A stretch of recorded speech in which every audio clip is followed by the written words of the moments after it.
We're here. We're in the building. We got SpencerLee. Let's go. What's happening, y'all? All right, you'll see. Chat is right over here. Go back to it.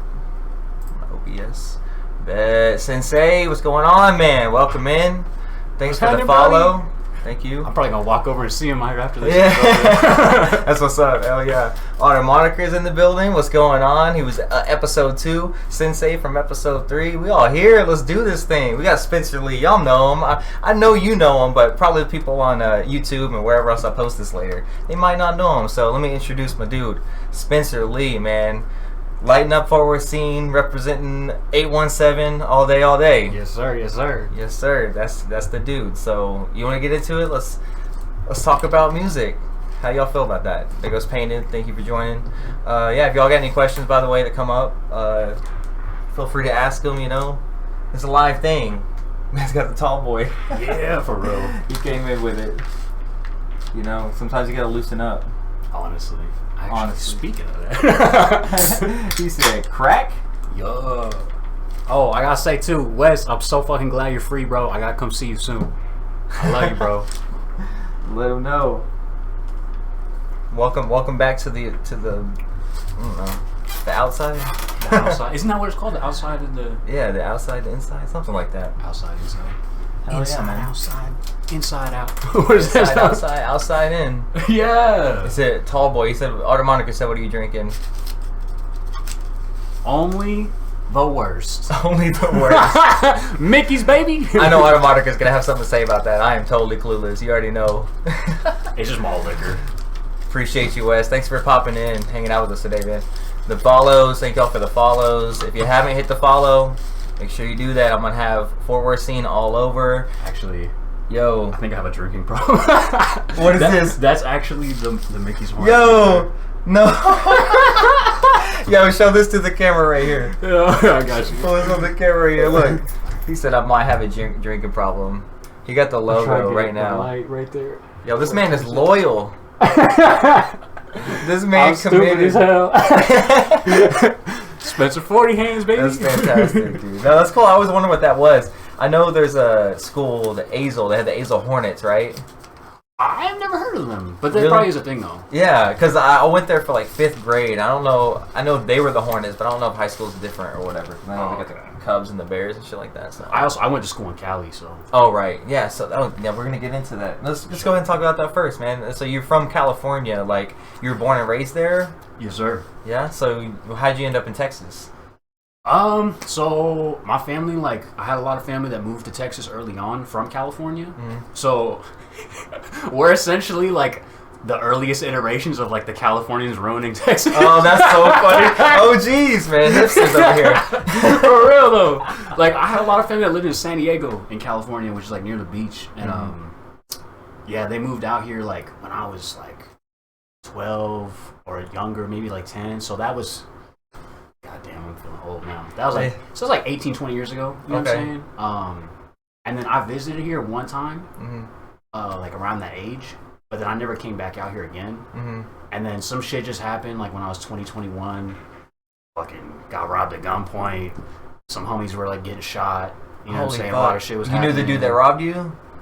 I didn't know the people that robbed me. Holy shit. But there's a lot of wild shit behind that. That was some wild shit. Fuck, so you're on the streets of California.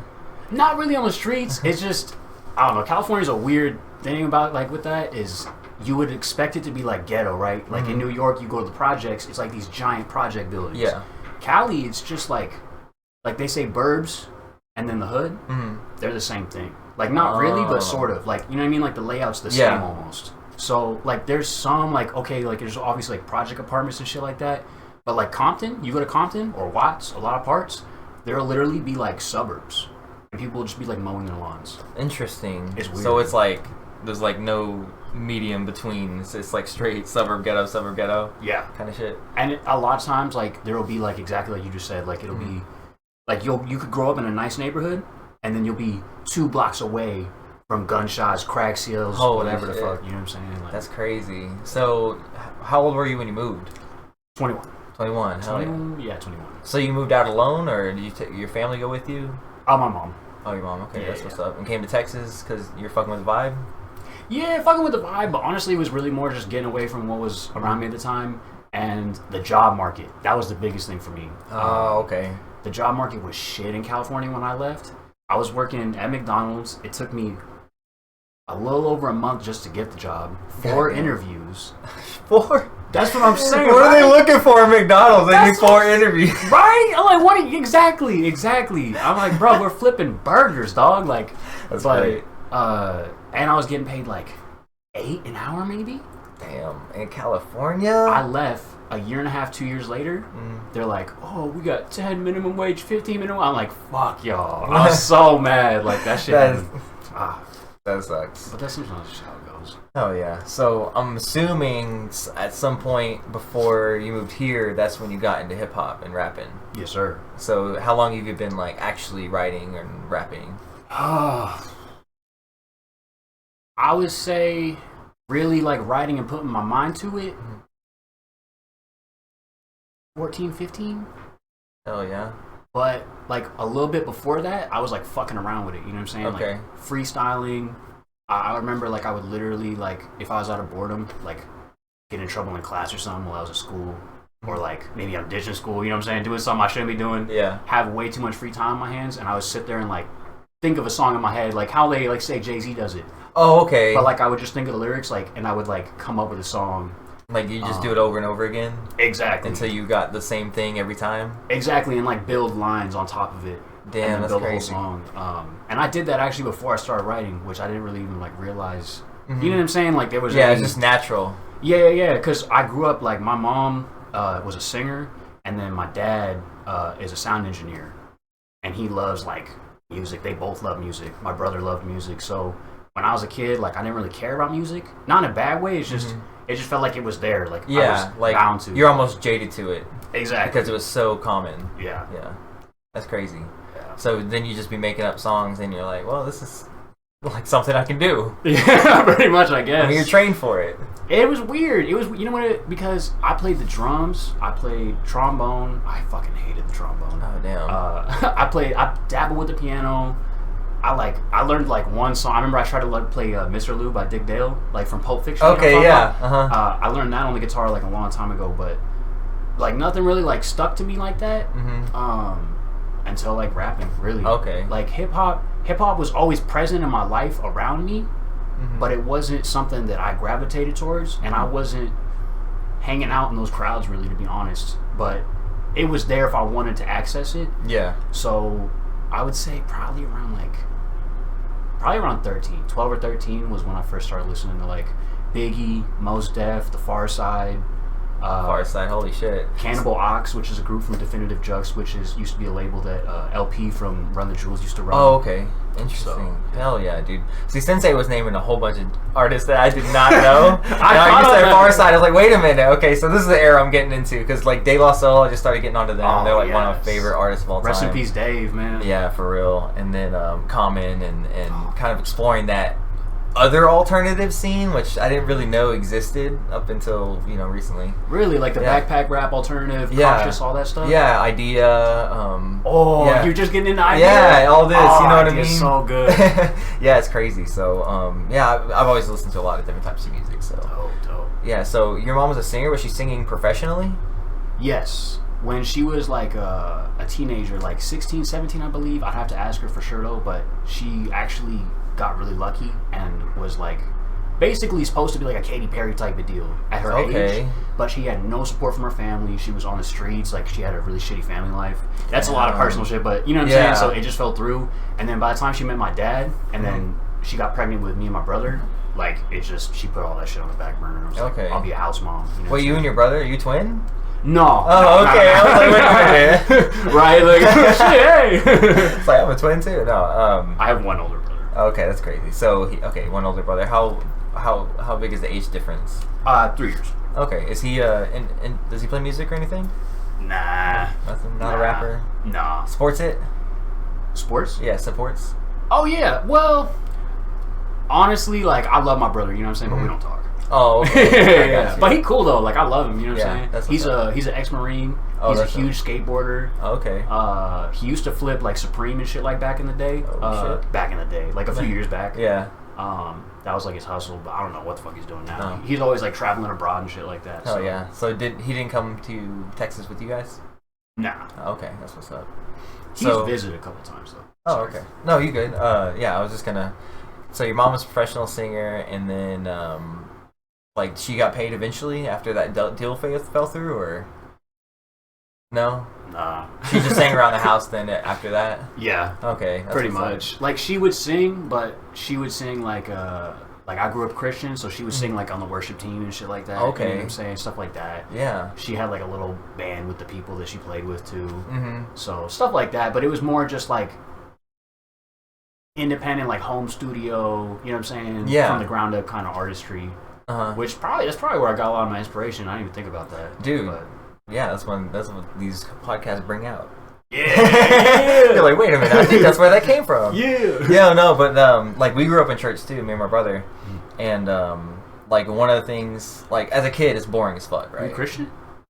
Not now. Well, and I can't wait then. till we get to this point because there's a couple songs that I was like, yo, these songs are banging. Anyway, we'll get there. Oh shit. Cliffhanger. Chekhov's gun. No, yeah, so, but I'd be like staring at the band and I was always like, dude, at first I want to play drums. I was like, that shit looks fun, you know, you're just hitting shit and it just looks fun. And like during, you know, the worship song part. And then I started looking at, I just liked how the band worked together. It was something I was always fascinated by, and it's kind of what like kept my gears going during church and stuff I could think about like while the whole sermon is going on. But yeah, dude, yeah, church. I think if you're in it a lot and you hear a lot of gospel music, I think it can be very inspiring because they do use a lot of like interesting, you know, chords, voicings, and voice leading and stuff like that. You know what I mean? Yes. Do you like the movie Hercules? The animated one? Yeah. I haven't seen that shit in like at least a decade, probably for sure. Like, oh, dude, like what's one of my favorite? It's my favorite Disney soundtrack. Basically, it's a good movie though. Yeah, isn't that the amazing. one with the dude with the blue? The isn't that Hades? Yeah, Hades. Like the fire hair. Yeah, I need to fire. rewatch that. Actually, that was a great movie. It is a great movie. And not only is it a great movie, it's got my favorite soundtrack because it's a movie about a Greek god, right? Greek gods, whatever. But it's got a gospel soundtrack. Greek mythology's dope. Yeah, yeah. Wait, it's got a gospel soundtrack? Yeah, technically, by definition, you know, it's like, you know, musically. It's gospel style music. Gospel style music, Okay. right? And that's what is so awesome to me because it's like almost ironic. You're taking this ancient like religion that no one believes in, and you're applying like today's religion style of music to it.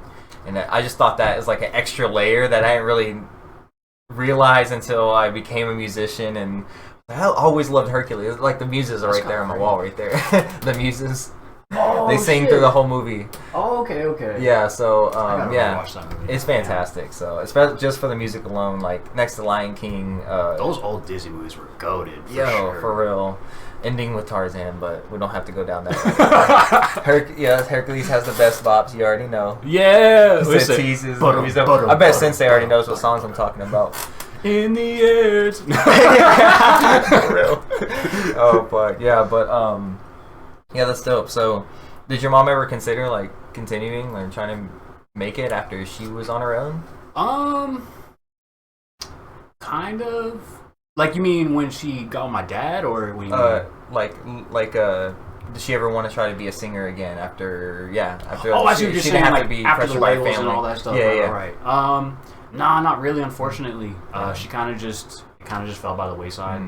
But you know, that's just life. Yeah. I still bother her about that all the time. Like, Yeah. We'll be in the car and like I'll put on some music because I love rap. But when she's in the car, I'll play some punk or I'll play like some Beatles or some shit. Okay. She loves the Beatles, and she'll start singing with it. And I cherish those moments because she don't sing no more. You know what I'm saying? I'll tell her, I'll be like, Mom, I wish you would sing more. But have you ever thought about getting her on a track? Damn. That's You didn't literally consider one that? thing I've never considered. Really? Yeah. Dude, come on, man. Put her on the hook. You know what? I think that's me being like lame. You know what I'm saying? I'm Yeah. like, it's my mom. I don't want to. Yo. Well, fuck that though. You know what I'm saying? Come Like, on. And it's like- you want to. It's awesome because it's like That's a really good this is idea. kind of where your musicality came from. You know, Exactly. She was originally a musician or trying to do something with her voice, especially a vocal musician. You know what I mean? Yes. Rap is a vocal musicianship as is singing, you know. So I wouldn't have grown into this exactly if she hadn't sown the seeds. I wouldn't have grown into this at all. So. Right, exactly. So you know, it'd be great homage. You know what I mean? It'd be great. It would go over. Yeah, or like as far as like I think people would dig it. Like this dude's put his mom on the track. Let's go. I don't know if my mom is like tuning in or not or whatever. She'll watch this. Yeah. But like, she'll probably love you. Yeah. like this guy. Let's make her famous. Come on, guys. Cheryl Lee. That's what I'm talking about. Yeah. Yo, so yeah, my shout out to Limbo. We did a track in 2022. Yeah, that was last year. A little over a year ago, we put out a track together. His first single that he ever released, he had his mom on it. Like same shit. Like she grew up as a singer. She's like a funk singer. She like is in a funk band. Or plays with one, and yeah, she's badass. It's kind of like Janis Joplin-y, really cool. And he put her on a track. His album cover is like a little Limbo with his mom, so it's pretty great. Yeah, shout out I'm a Limbo, killing it over there. Hell yeah. I seen he was going crazy in the chat, like on you and Sensei's interview. Oh yeah, forgot he was there. Yeah, Limbo's the shit, man. I gotta say too, that's hella poetic. How like you did his interview, and then I like 3 days later. Yeah, 3 days later. Oh yeah. Edgy gang in this bitch. Let's go. Yeah, dude. That was just completely by happenstance. I was like just messaging everybody, and the first people that got back to me, they got the first dates. You know what I'm saying? So yeah, you and Sensei were like back to back. I was like, I guess you guys were in the same energy. You know what I mean? That's perfect. Hey, let's go. Yeah. Tarzan is my shit.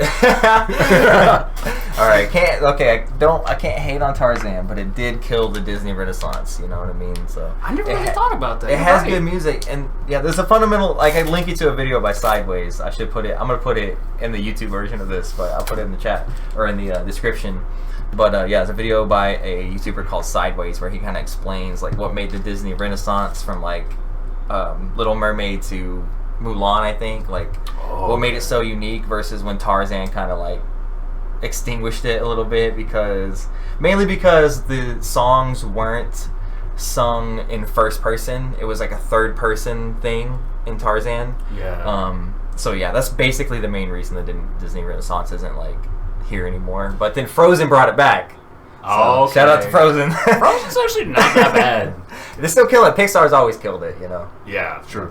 Like I wouldn't watch Frozen on my free time. Yeah. But like if I'm like with one of my little cousins or something, and they're watching Frozen, and I gotta watch them, I'd be like, all right, I'll watch Frozen. Exactly. I got you. Honestly, I haven't seen it. I kind of consider I've seen it because I played Kingdom Hearts 3, and you play like a good for at least an hour of it, and it's literally shot for shot the exact movie. Which character from Frozen is in there? All of them. Like, oh, really? Yeah, okay. You go to whatever land. I forgot what it's called. You got the Keyblade too right behind you. Y'all Y'all can't see it. Oh, you got the tattoo? Oh shit! Damn. Yeah, dude. Kingdom Hearts my shit, man. That's why I've been talking about Disney so much, man. This whole podcast, we just talking about Disney for the rest. Yeah, fuck it. No, bro. Yeah, so I pretend I've seen Frozen because I played that part in Kingdom Hearts 3. I gotta say though, I've never played Kingdom Hearts. I always seen it like I used to read the Game Informers when I was a kid. Yeah. I used to read all the articles about all of them, but I never. That's what got me into it. Like back when 2002 or whatever, when the first one came out, I was all over it, but I never had a PS2.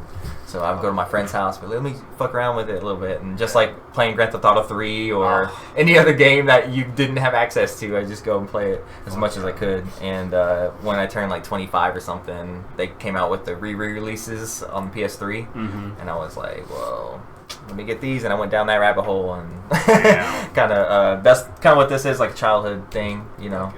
But anyway, you're tatted the fuck up. I need more tattoos. Well, I look like it. This is where it ends. You know what I mean?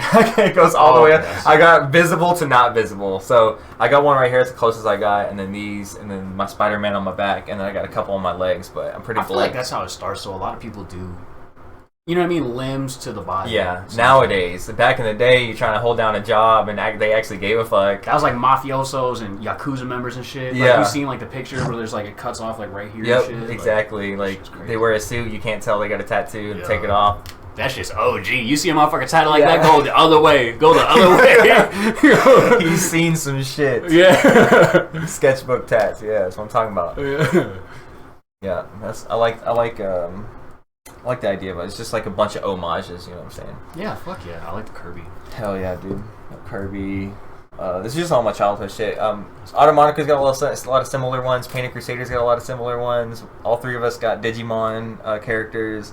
All three of us got Calvin and Hobbes. I'm super jealous. I want to get a Calvin and Hobbes tattoo. Yeah, it took me forever to figure out which one, man. I was going through all the books, looking at the back covers and all that. My other one option would have been something like this case that my brother got me. Because the jamming out to music and all, it would make it musically.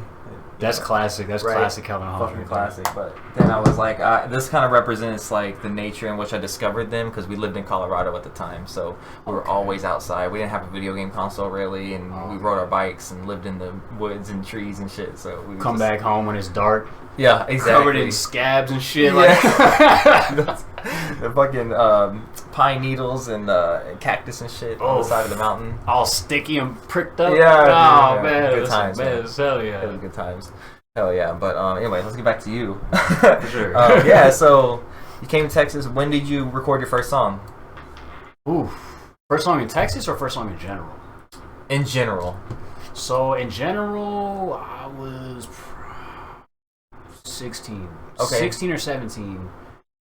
And I don't actually talk about my first song like ever. None of us do. Nobody's heard that song. I don't play that song for nobody.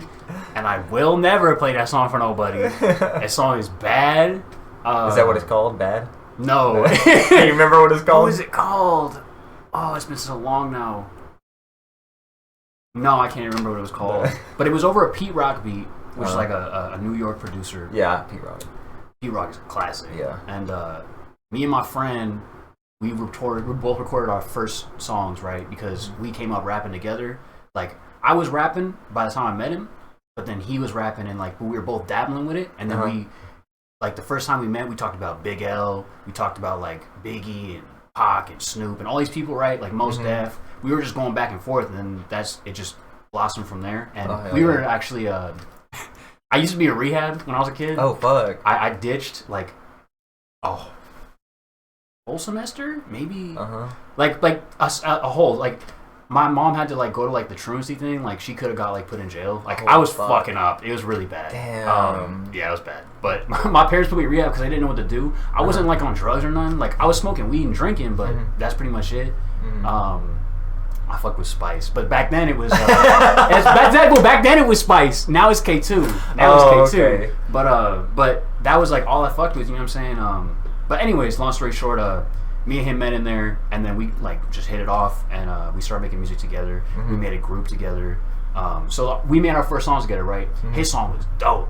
We pull up to the fucking spot, right? Everybody's there. Oh, you know, we're chilling, smoking cigarettes. We're like a whole bunch of badass little teenagers and shit. We're sitting in the car, we're playing our songs, right? They play his song, they're like, it's so good. My friend Zach, right? They're like, Zach, you're so meant for this. Like, your voice is great, the punchlines are awesome, your inflection, right? They play my song.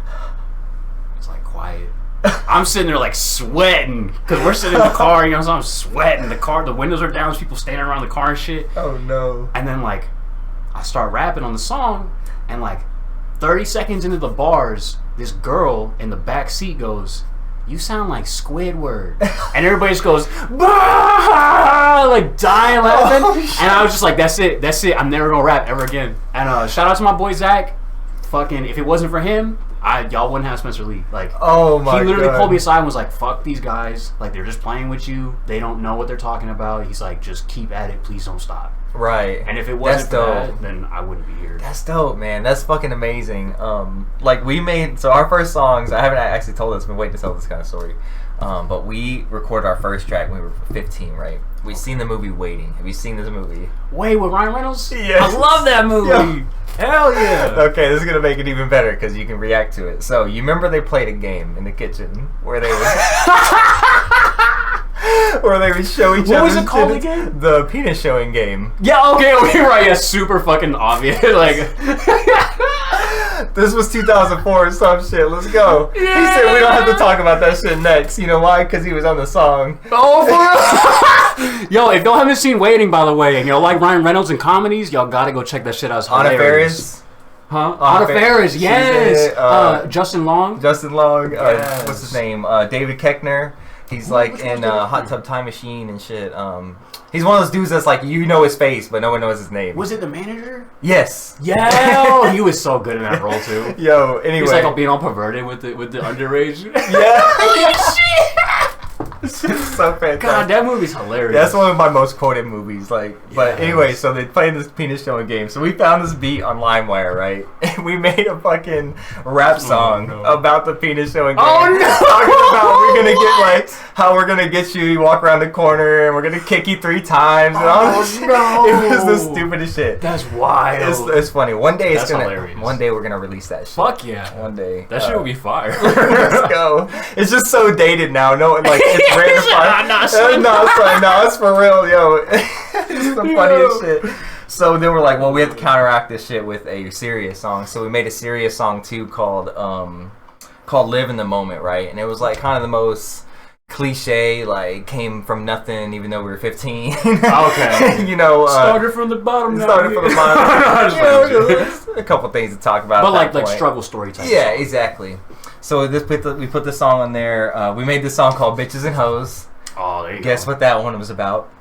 Bitches ain't shit but hoes and tricks. Lick on the nuts and suck the dick. Hey. Yo, and then I feel like there's a 4th song. I can't remember what it was. It might have just been those 3. But anyway, we burnt the shit out of some CDs and we started passing them around the school. And the next like day, Radio Shack days. This is like 2004, 2005, 2006, something like that. Okay.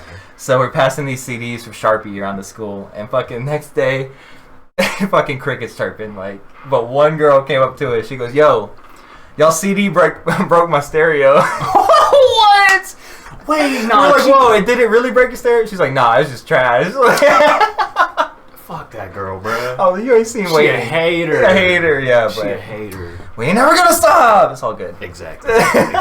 Yeah, but my main bag was still like guitar playing, and I was still like, I want to be in a band. So like, I took at that point, I saw rap as a novelty anyway. Right. Especially being like white, like just a white kid. That's fair. And not really having like that type of struggle, you know what I mean? We lived in trailer parks and shit like that. We had kind of a struggle, but it wasn't like we weren't gonna go out and like play the game, you know what I mean? Yeah. In 2005, it was hard to be white and rap, and like I don't want to sound like oh, you know what I mean? But for real, it was if you were a white dude in rap, you had to be able to rap your ass off, and even if you could rap your ass off, just like they do with M, they hate on you all day. Yeah, exactly. Any chance they get, they're gonna talk down on you. Oh, he white, it don't matter. Yeah, exactly.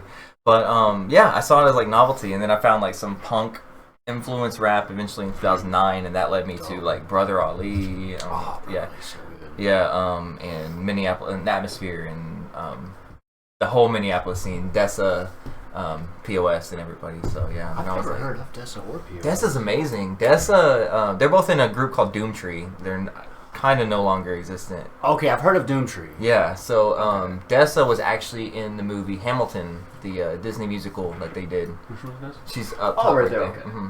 Yeah, so she's incredible. Like, dude, as a Never Gonna Stop, let's go. Yeah, as a voice for like, I don't know how to explain. She's a woman rapper, but she does not sound like anyone else. Yeah, she's incredible. She sings a lot. She's an incredible singer. She's got a full acapella song, which I really like, called Poor Atlas. Yeah, go check out Dessa. She's amazing. But yeah, so you put your CD. So how long until you recorded your next song?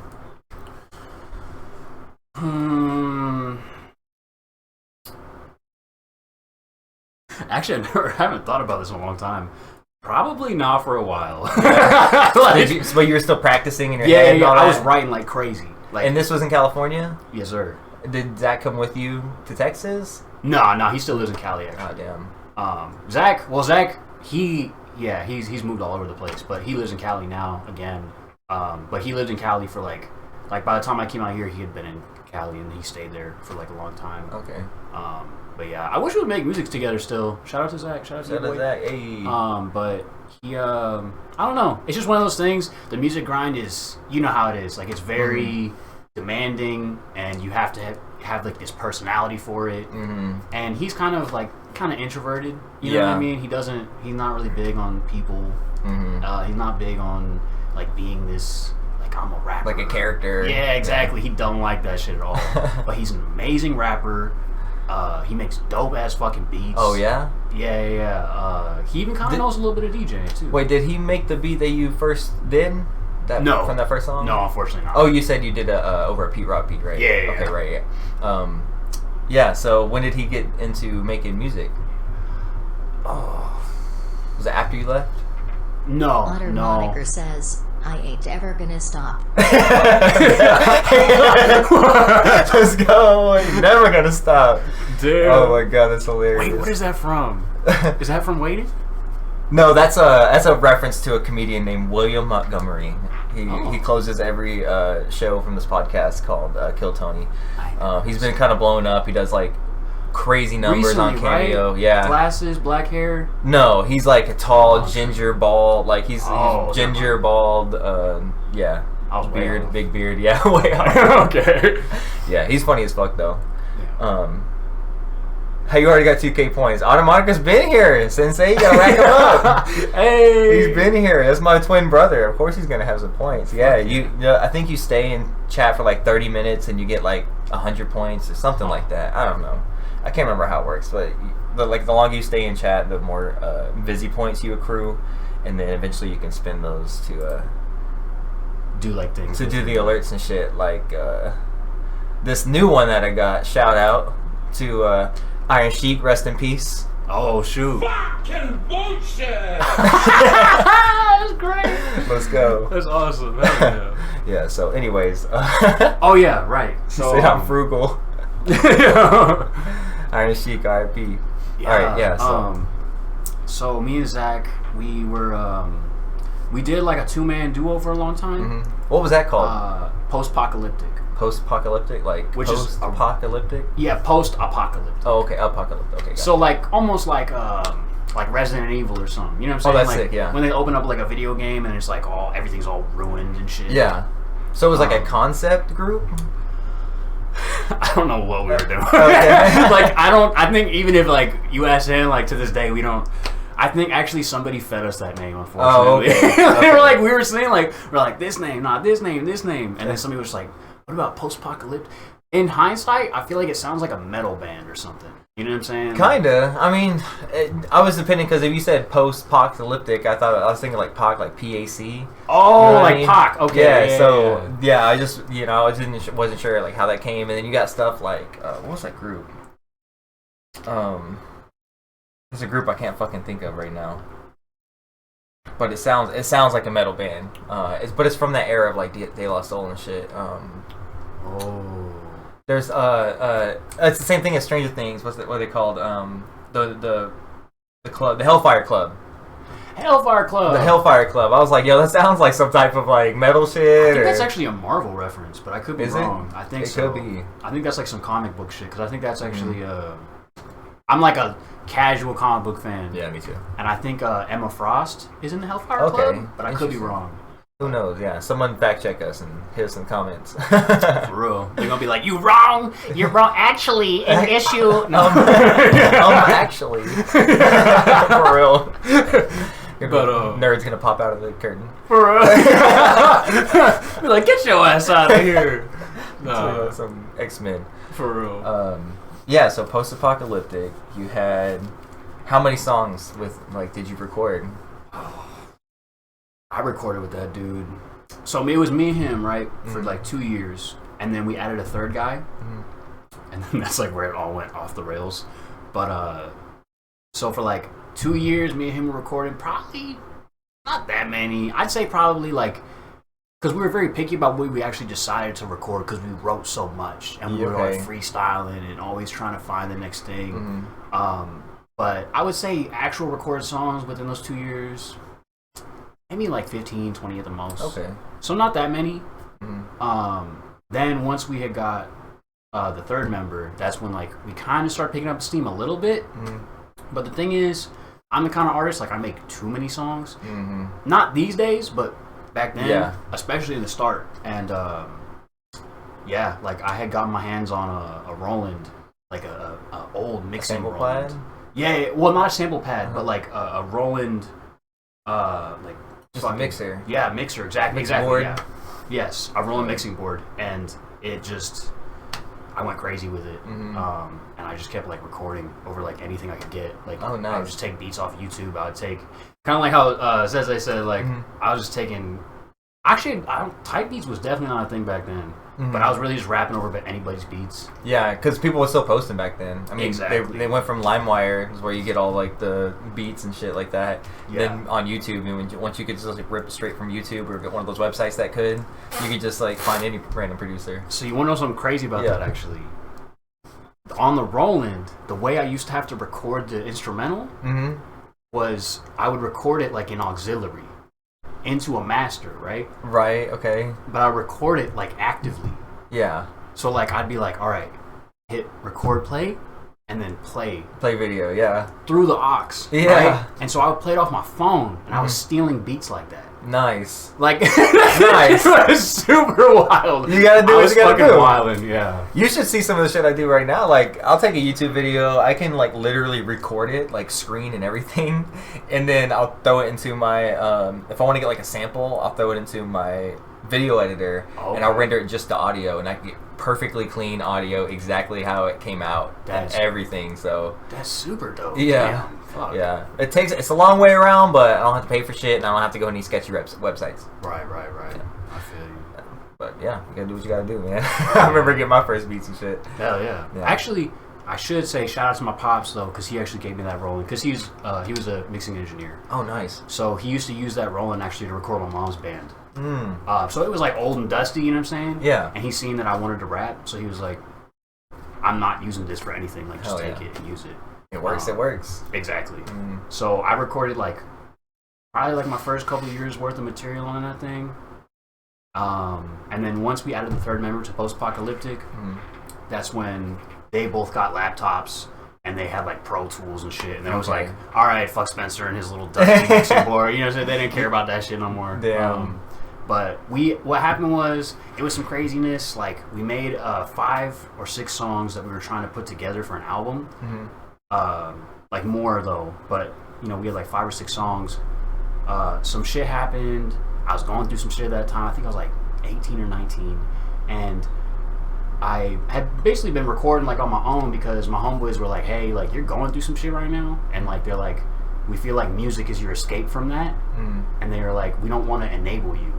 So they basically just said like, we're gonna like take a break. Okay. And I was like, I appreciate that, and I understand the concern. I was like, but I'm not gonna stop making music. Yeah. And they're like, all right. So I kept making music, right? I had like 6 songs that like just like over fucking bullshit beats, you know what I'm saying? Really bad mixes. Yeah. But it was like super lyrical. I was like fucking had like Tyler Durden samples in there, you know what I'm saying? Like shit like that. Like talking about the government and microchips in people's spines and shit like that. Like it was bad. And some shit happened that those songs got in the hands of somebody and they got sent off to like a bunch of labels. That shit, they like all bit back, and I was 8. That's what it was. I was 18 at the time. They all bit back. I was like stressing out because I'm 18, so I'm thinking like, this is it. Yeah. Like, all right, I'm 18. Like, damn, this is my chance. Like, maybe I'm really meant for this. Yeah. I called my boy, not the original dude that I started with, but the other dude. Turned into this whole thing. It fizzled out, and then I just like let those opportunities go because I had basically told them, I want to do something with y'all, but I got a group with me.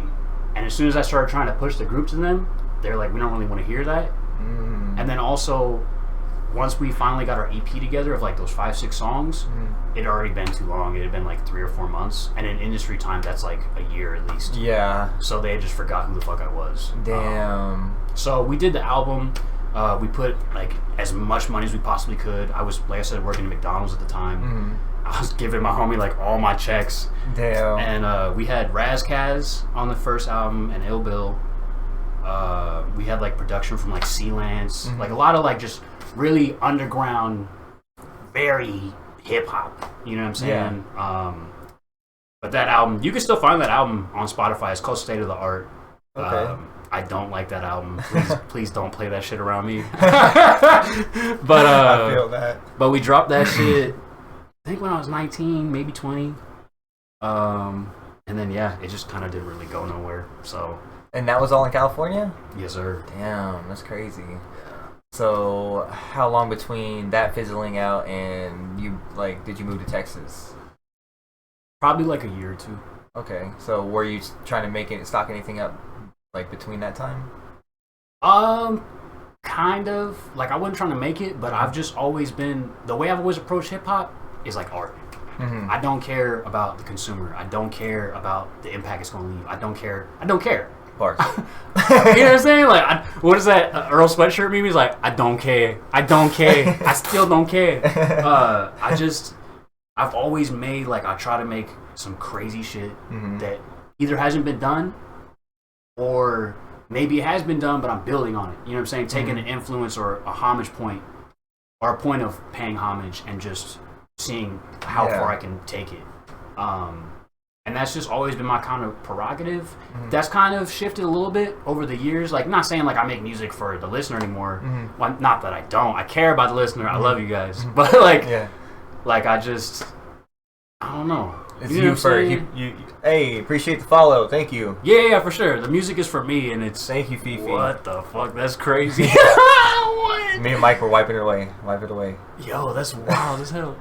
There you go. I'm gonna start doing that. I'm starting to get people to do that. That's Thanks for the follow. I appreciate that. Hell yeah. Yeah. So when you moved to Texas, how long until you got back in the game? Probably a year, maybe 2, but well, like a year. I came here, got a job as soon as I could.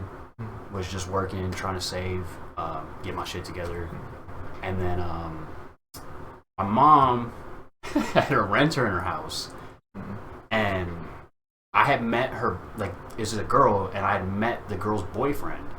And so me and this guy started hanging out, you know what I'm saying? Like, just homies, like, because he knew I didn't know anybody in Texas, so he was just being nice to me. Yeah. He introduced me to some of his friends. Shout out to Soto. I haven't seen Soto in forever. But he put me on to, like, a couple people in the music scene, right? Mainly this guy named Vlad Diamond, which he's still kind of around. I don't think he goes by Vlad Diamond, knowing. VD Savage. Was he on one of your records?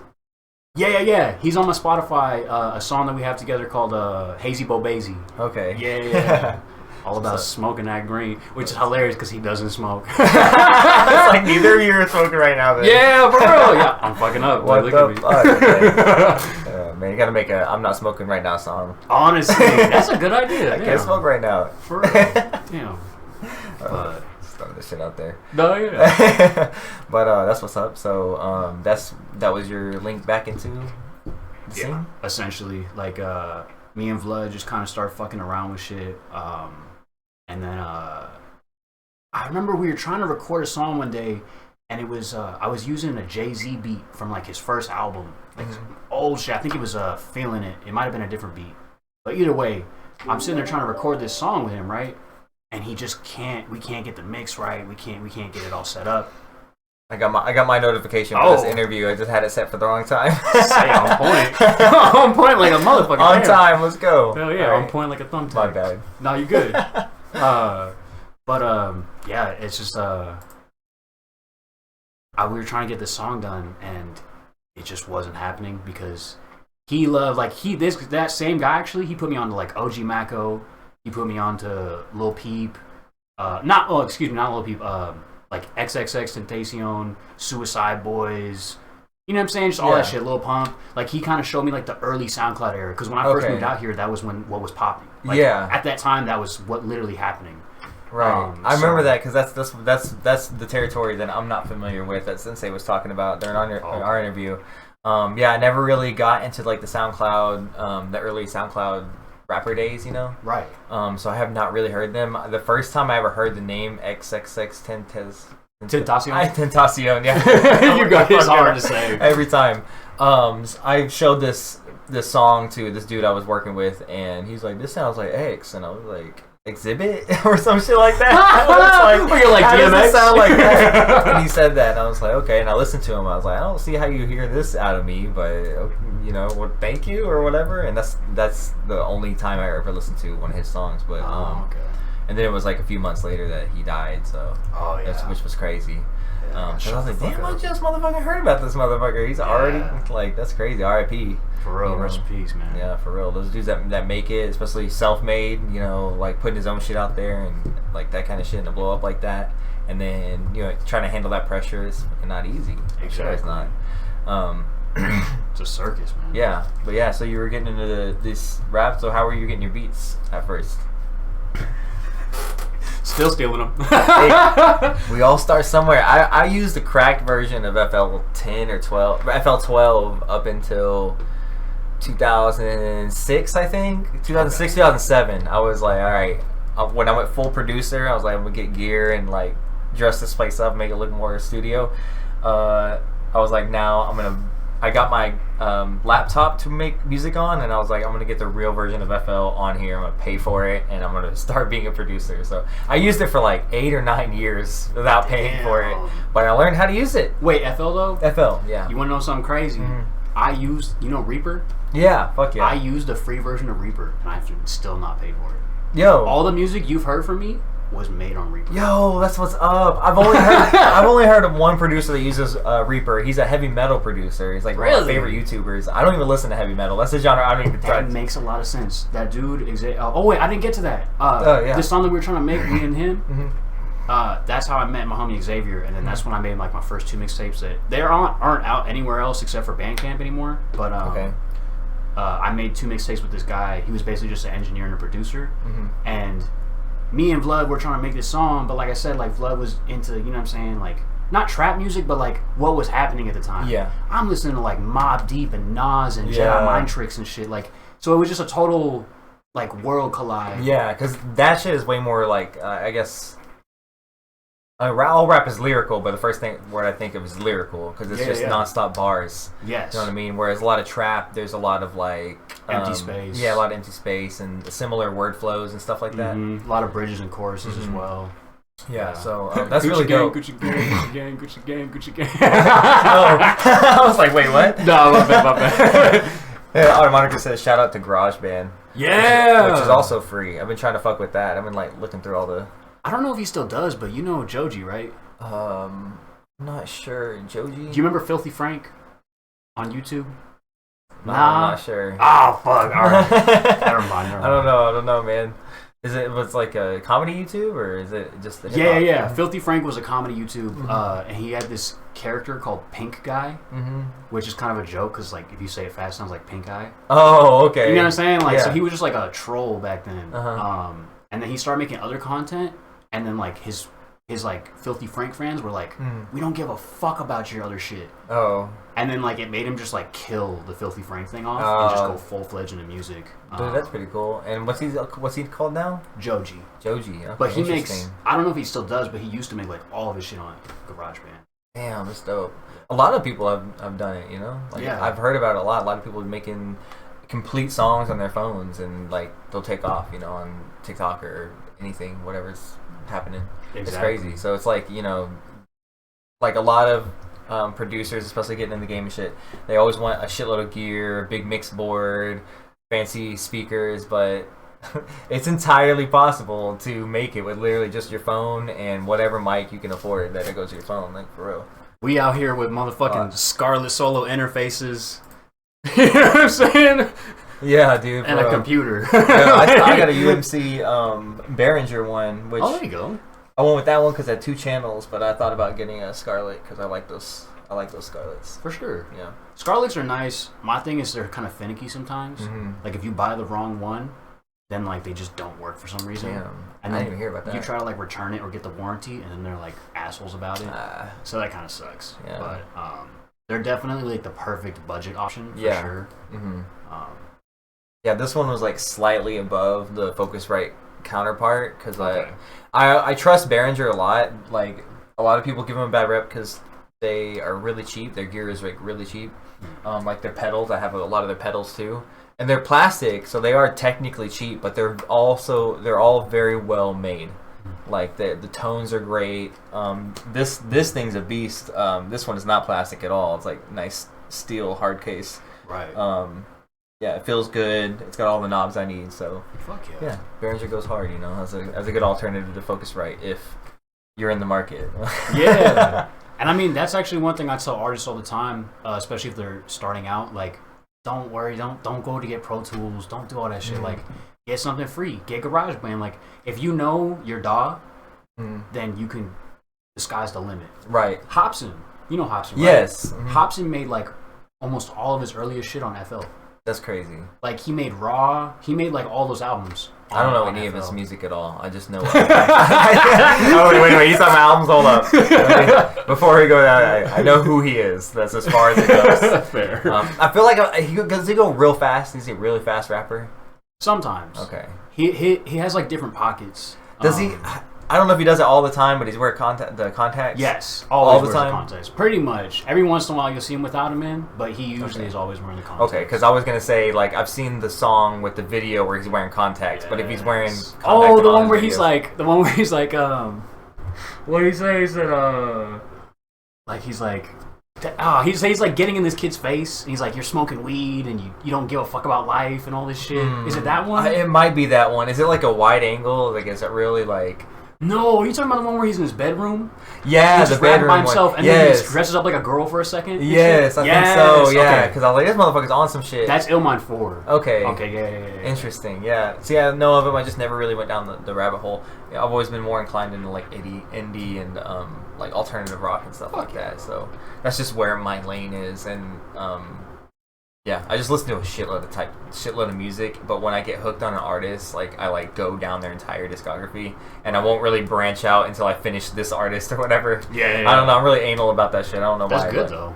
Kind of. I don't know. I just, it's like like the people that are like they see you wearing a shirt. They're like, name 3 songs. Yeah. You know what I mean? It's like I never want to be. I don't want to be. I'm so self-conscious to not want to be one of those people. Okay, fair. So if I talk about an artist and I'm like, yeah, I don't want to be like, yeah, I love their music, and then you'd be like, name 3 songs. Like, oh fuck, I don't know. Like, so I'm telling you straight up, I don't know the music. Fair. You know what I mean? That's good on you though for like being like straight up. You know what I'm saying? Yeah, but if they if they do go, oh, name 3 songs, and I can be like, first album, second album, third album, which ones you want to know? You know what I mean? Be like, they met in 1989 and like just going off. Exactly. Like, I don't know why that's so important to me. Like that I have to have the knowledge about the artist to be able to talk about it. But anyway, that's the whole thing. That's good though. That means you're thorough. Yeah, definitely. Yeah. Which I got to get more thorough with you because I got stuck on your first album, which I want to talk about. Oh yeah, for sure. Too. Not your first album, but the one I listened to on Spotify. My main. I should say real quick too, just slip in there. Shout out to my pops for that first mixing board. Oh, I already said it. Yeah. If it wasn't for my pops, like I don't. Yeah. Continue. Sorry. Yeah, no, you're good. Let me just derail it after it gets. Can't talk to B-nign about a lot of hip hop artists. You already know. Like, he was going towards my realm for a little bit with, I can't even remember the names you said already. Wait, why you say kill yourself? Please kill yourself. Wait, what? Kill yourself, please kill. What is that? Why, dog? What? It's all good. I won't do it. You can, no. I don't know what he's talking. I thought he was talking about a line in the song or something. All right, Domo. I Guy, will kill myself. He said pink guy. I will kill myself. And I'm gonna blame you, bro. I'm just playing. Suicide note. This is Pink Guy. Oh, you gonna bring up Pink Guy and not know that song? Not know that song. Oh, kill yourself. Fuck. Okay, I know exactly what you're talking about now. Yeah, I assumed he was talking about a song. Yeah. Because Pink Guy, that was part of his character. Like he'd wear this ridiculous pink suit that like went over his head. And then he would make like rap songs as well, like in the character. Okay, so that's what he's talking about. That's hilarious because I know there's one song. Bo Burnham has a song called "Kill Yourself" too, where it's basically like if if your life's too bad, then kill yourself. It's just a joke, it's a comedy thing. But yeah, it's fucking hilarious. Yeah, he's amazing. He's shaming you, man. I wish I had the shame bell. Like Game of Thrones and shit. Hold on, let me find one. Look, this for you, Sensei. You got me mad now. Hey. But yeah, dude, with Automatica, like you said, I listen to my favorite artists, generational. You know what I'm saying? That's how I discovered shit. Like, got Jimi Hendrix down there. Yes. Rise Against, their punk band, they led me to POS and Doomtree, which is a rap group. You know what I mean? Because like he sampled one of his old band's songs. crazy. Anyway, it's like a whole Which certain one's like Rise Against? Rise Against Oh, right that here. one Okay. there. Yep. Oh, with the fucking AR. That's tight. Yep. I got that at a show. The first time I ever saw them in 2006. Damn. Incredible show. Rise Against was like popping when I was a teenager, but Yeah. I never really delved down that lane. Dude, man, that was the first time I heard like real punk rock, because like shit like Simple Plan, Good Charlotte, Sum 41 I could say real, but they kind of teeter on metal. But yeah, pop punk was the shit back then. And then the first time I heard Rise Against, I was like, whoa, this is like, what is this? Like, this is different. Like, they're saying things. It's not that they were political, and they are political, but it's like the way they phrase things. And they also had songs like Paper Wings, where they're about picking yourself up, and just really poetic. You know, I'll watch you fly on paper wings until they burned up in the atmosphere.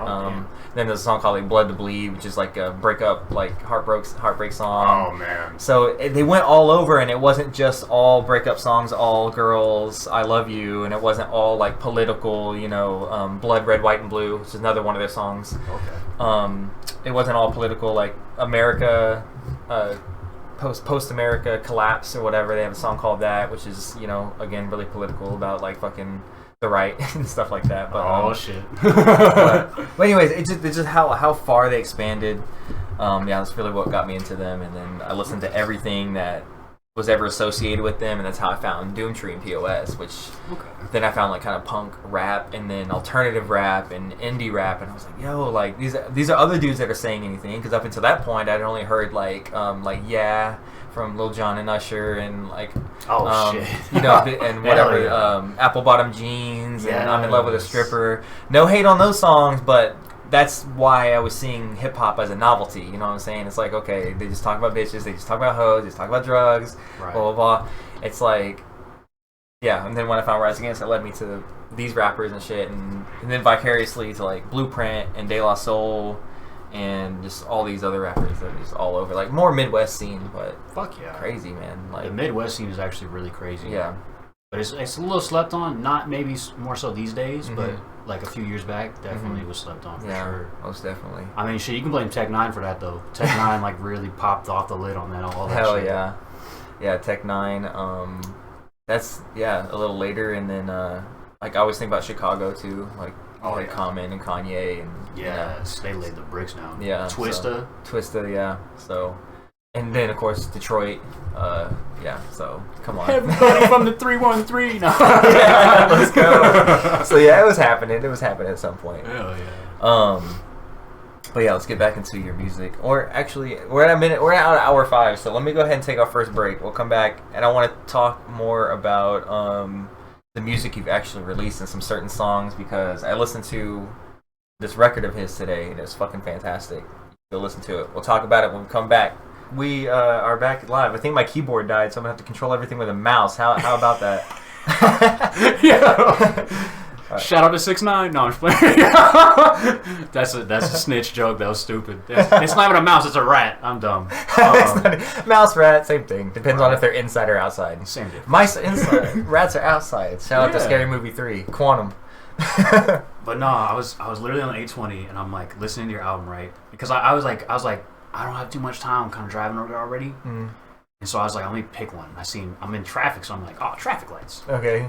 I listened to it. I'm like, this is dope. Like, I actually really liked it, by the way. It had like a really kind of indie pop punk vibe to it. Yeah. And it was nice. Like, it sounded great. Yeah, thanks, man. Then the second song drops in, right? And I'm just like literally getting on the on-ramp. And I got the fucking tall can sitting in the passenger seat. And I hear you're like my mom's alcoholic, and like all this shit. I was like, no. I was like, maybe I should just throw this shit out the window. Like, I was like stressing. I'm like, damn. And you're like telling the story about how like you got the wine coolers and poured the fuck out. I was like, damn. I was like, no wonder. No wonder. I'm like, no. What am I doing? Learned a little bit about beat today. That's so funny. Yeah, that whole concept. The song, it's called "Pour It Down the Fucking Drain," all lowercase. Right. That title I've had for years. Like that song just came out this year, but that title, that idea, I've had it for years and years and years, because it's literally a true story. So I was like, and I guess in kind of an Eminem way. At first I didn't really want to be like Eminem because, you know, I had a whole clean out my closet and all that kind of shit, and he has like a lot of anti-mom shit, and then he comes back and makes a song. I was like, okay, you weren't so bad. Like way later, like, but anyways, yeah, I just want to do that shit. You say after the Eminem Eminem hating trend passed. Yeah. Right.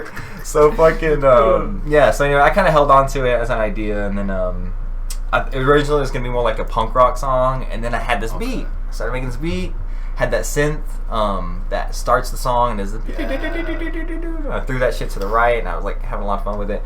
And when it came down to the sample choice, when I used Robin Williams, he talks about like he fell into alcohol because he had nothing else to do. He just like was bored, so he drank, and that's what led him into alcoholism. And so then I was like, that sample sounded fucking good over this beat, and I was like, this got to be the song. So then I already had the chorus, and then I just ended up writing the verse and just figuring it out to make it rhyme. Yeah, so yeah, it's true, man. It's funny, if you would have listened to the album in order, it would have started with Everyone's in Circles, which is basically about social media. It's got a dope sample too. With Open Mike Eagle and Blueprint. Open Mike Eagle, dope. Yes, I'm so glad you know him. Open Mike Eagle is my favorite rapper of all time. What? Okay, well, I'm not gonna say like I'm a huge fan. I don't know that many of his songs, but I know he's like a dope ass rapper, and he like really delivers. Yeah, no, he's fucking fantastic. I saw him the first time I ever saw him. He opened, or he was like second to Doomtree, and that's happened with me in a lot of shows. Like you'll discover them at a show. Yeah, like we'll go to see headliner, and then the second person or the first opener will be like, what the fuck are they on? What was that shit? I don't remember if we talked. I don't know if I talked with it with Sensei on stream or off stream, but I was telling about Astronautalis. This dude, he would say like from the audience, let me get 5 topics, and like he'd pick people raising their hands. Talk about this, bees, ping pong, whatever. Like that's the one I remember, 2 that I remember. And then he would put on a beat that he found, and then he'd just do a freestyle rap talking about all the things the audience said. And I always thought that was really cool. We saw him at a POS show. We go see Doomtree a long time, way later. And just Open Mike Eagle's immediate presence on stage, I was like, this dude's on some shit. Like he has like figures and shit like this, and he just like he like picked them up, set them down, picked them up, sat it down. And I was like, what the? Like, there's an Adventure Time action figure. There was the bird from is his name Bird from Regular Show? Oh, the blue guy. The Blue Jay, yeah. I know who you're talking about. It might be Jay. Or Dom knows. I bet he'll say Dom it. will say it. If he's still in here, he'll say it. Let us know. Astronaut. I think he's a Mordecai. Mordecai. Oh, shit. Hey, right on time. Jinx. That's amazing. Yeah. You owe me a beer when I see you. No, I'm just Yeah. So I don't know why he had these African beads.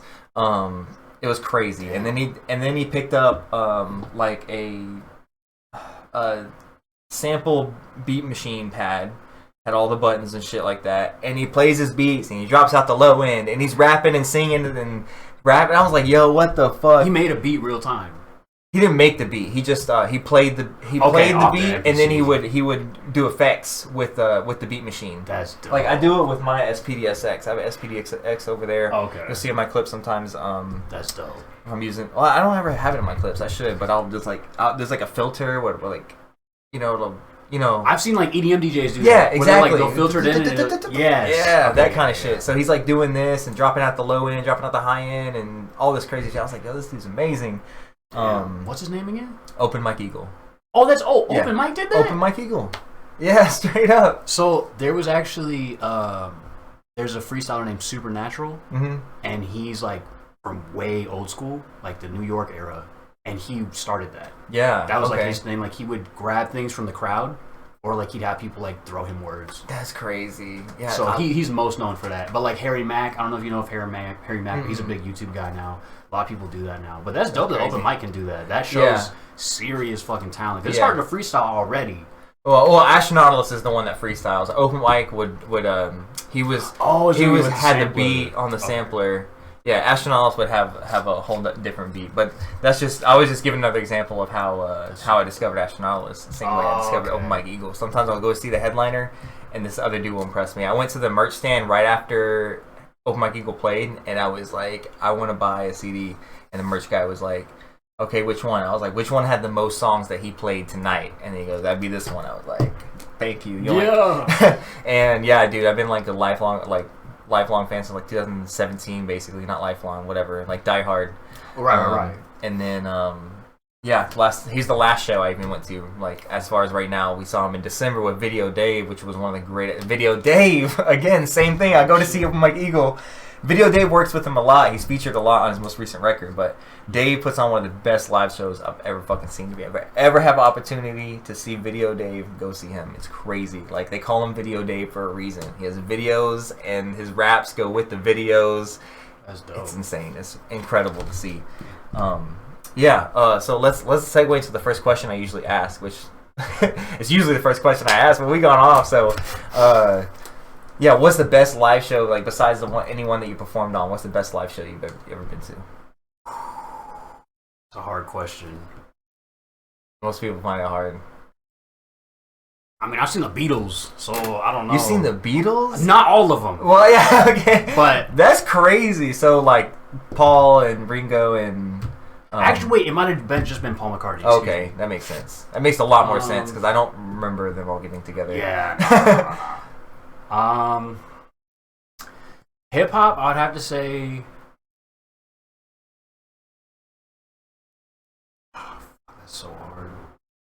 That's so hard. I don't know. I mean, I really haven't. Like, is there anything noteworthy, like something like a moment at a show that you're like, that shit was crazy? Ari the Rugged Man is super dope. I seen him live one time in Cali, way back. His performance is just ridiculous, and that's probably where I get a lot of my influence to perform the way I do, because the way if you listen to this guy on a song, he's super syllable heavy, and the flow is ridiculous, and he does the same thing on stage, like nothing. That's crazy. I also saw Sean Price, which is one of my favorite rappers of all time. He's a Brownsville MC from like the 90s era. I saw him before he died, like 2 years before he died at Rock the Bells, and he killed that shit. But I have to say, now I think about it, hands down, KRS-One. Okay. I saw KRS-One at the same festival the same year at Rock the Bells, and he freestyled for fucking like 40, 45 minutes straight. Yo. In front of like packed Rock the Bells. Like we're in like a fucking parking lot with like the stage built. You know what I'm saying? Yeah. And there's like 500, 1,000 people, and he's freestyling for 45 minutes straight, shouting out to the fucking sound man and everything. Like he didn't give a fuck, bro. He was talking about processed meat and Monsanto. Like he didn't give a shit, bro. He was freestyling about everything, and that was probably like that shit blew my mind. I was like, all right, like this is what rap shit is about. Yeah. Like it's dope to be a rapper. It's dope to have the money and the status, and that's all hip hop. But when you talking about MCs, that's a fucking MC. Yo, because it's not just about like putting the words together and doing it. It's the energy. Yes. And reading, like just scanning his surroundings. Yes. And just being a part of the moment, including everybody performing. Yes. That's crazy. Mic controller, master of ceremonies. You know what I'm saying? Let's go. Shout out KRS-One, dude. Yes. The teacher. let's go, dude. Every time I hear KRS-One, for some reason I don't think of KRS-One's music. I think of Sublime, because they have that song where he's like, I did it because of KRS-One. I think the song's called KRS-One. Oh, but the whole song's like, I'm like losing my stripes because I'm from California. Like I fucking, you know, I fuck with Sublime. You already know. I can't believe I don't even know the song. I don't know. I've always it's called KRS-One. It's like a little 4-chord, like it sounds like Bradley just like kind of fucking around and making the song homaging KRS-One. Okay. You know what I mean? So it's not like it's not like Santeria or What I Got, you know what I mean? Okay, no wonder. It's just like one of those obscure songs. But I always loved Cisco Kid. Cisco Kid, yeah. That song is crazy. Yeah. But like that's like the most obscure song I probably know by Sublime. Yeah, dude. Depending on which album you listen to, like it's hard to define obscure, you know what I mean? Because there's like this whole reggae influence, and then there's going all the way back to like a hardcore punk influence, which is fucking. And then there's hip hop in the middle. Yeah, and then you got the hip hop with like the drummer, he's fucking insane, and then just like the way like if you have Bradley spits, like it's like, what the fuck, dude? Rest in peace, Bradley. Yeah, rest in peace, Bradley Noel. You know, shout out Sublime. Cisco Kid was a friend of mine. Let's go. Yeah. Show. So that's dope, man. Did you ever see any rock music live in California? Probably a decent amount. I remember I went to Warped Tour with my brother. Okay. And this was like... What year? This was like pre-2010s. So this was like 2008, some shit like that. Was it here? No, it was in California. I think it was in California. Okay. It was like in a fucking dirt field, and I'll never forget it because it was either Lamb of God or Of Mice and Men played, and they have this thing where they do the Wall of Death. Oh yeah, they split the crowd. And what they do is right before that's how you know it's the Wall of Death that they're doing it personally, like specifically because they play Waka Flocka. Okay. Right? They play Waka Flocka Hard in the Paint. You ever heard the song? I go hard in the motherfucking paint. Maybe I've heard it. They play that song and then they drop into the dirtiest fucking song. Holy so this is what shit. happened, right? I'm in the mosh pit, like having fun, like woo, we're in the mosh pit. This is crazy because I'm not a metalhead, right? I'm just like I'm just a casual. I'm like this is great. I'm enjoying this the culture of this. And then I hear Waka Flocka and I'm like, why the fuck are they playing Hard in the Paint? And then like it stops and it's just like and I look to my left and there's just people running. Yo. And then I go to my right and they just that's it. I went like this. That's all I remember. It's just like boom, boom, boom, boom, boom, boom. I started getting hit in the fucking head. Try to find exit point as soon as possible. Yeah, for sure. I know that feeling. I seen the Addicts. That was a notable show for sure. That was a good show. The Addicts in California. That's sick. They're a punk band, right? Yes, sir. Hell yeah, that's dope. See, Slothrust is from California. They're one of my favorite bands of all time. Okay. Yeah. Damn, I'll check them out. I've never even heard of them. They're fucking amazing. 3-piece. Lead singer is a chick named Leah Wellbaum. She does artwork too. I'm pretty sure she designed that. They all signed it too. I got that at the show. I saw them back in September with Weekend Friends. Shout out Weekend Friends too. They're fucking amazing. Cover's tight. Hell yeah. Yeah, California. Like I don't even know what I could compare them to, but it's like if Red Hot Chili Peppers were Nirvana, I guess. Oh, it's weird. It's yeah, they're really dope, dude. Shout out Slothrust. Yeah, dude. So Warped Tour is great. I was hoping you say you were here 2008 because that's the only Warped Tour I ever been to was Warped Tour 2008. Oh damn! Yeah, but it was here in Texas. I really don't even remember what year it was. I just know it was before. It was like mid early 2000s. You know what I'm saying? Yeah. So I don't remember what year specifically though. That was actually the first time I ever rapped on stage. Oh really? Actually, at Warped Tour. Fun story. Yeah. Fun fact. They had a K-Rock because that's like a California thing. It was either K-Rock or Jack FM. Those are two different California radio stations, and they had a stage for them, and it was like a sponsored stage or whatever. Yeah. And they had like a drum kit, guitar, bass, everything, and they had a mic, right? And people were just going up, and they were like letting people come up and play whatever they want. Just jamming shit. And it was packed. Like there was like fucking 300-400 people, right? Yeah. And so my brother was like, "Why don't you go up there?" And I was like, "All right, fuck it." No one had the mic. Everybody's on the instruments. Had the mic. Yes. And so I jump up there. They're like fucking up. It's like, you know what I'm saying? Yeah. And like I walked up there, grabbed the mic, kind of like just waited around until they stopped. And then there was the drummer right behind me. Luckily, he was still there. I was like, "Hey, give me a break." Yeah. So he started giving me a break, right? Yeah. And I was doing like some ridiculous, like super lyrical Eminem shit. I was like popping Klonopins and Oxycontin and that was the first time I rapped on stage. That's dope. So did anybody gather? Anybody go like, what the fuck is this? You didn't turn no heads, nothing? It's hard to do that at Warped Tour. Yeah, and there's a bunch of metalheads. They're like, what the fuck? I don't fuck with if this. you come here, you're going to get honesty. Because he could have been like, yeah, everybody was hyped for that shit. I thought that shit was trash, probably. They're like, why'd they let this fool up there? Hell yeah, man. Stay real. Question everything. Yeah, for real. Oh, that shit's hilarious. Yeah, that's still dope as fuck, though. He still got up there at a Warped Tour stage doing his dang thing. That's sick, dude. Yeah, I mean, it was definitely a good experience for me at the time, you know? Hell yeah, dude. I can imagine, man. It was a blessing. Did you go to Warped Tour for any particular reason, or you just... Just with my brother. Okay, that's what. We went because of the Used, I think, was... No, not the Used. It was a Story of the Year. That was one of the main bands we wanted to see. I can't remember who else was there, but... It was like the death of like punk and like the rise of like screamo and stuff like that. Oh, okay, I remember that. So there was a lot of like kind of scene bands there, and then it was the start of like rappers and being there. Katy Perry was there. Oh shit! Yeah, okay. I was like, this is interesting. Like this is barely resembling. You see why Warped Tour doesn't exist. You think anymore. Katy Perry's like an android? I don't know. Is that a theory? You never seen that shit? But like, well, I don't know. I somehow spend like way too much time on the internet. Yeah. And like, I'll see a video and it's like an interview with Katy Perry or like she's on stage and she'll start doing like this weird like eye twitch.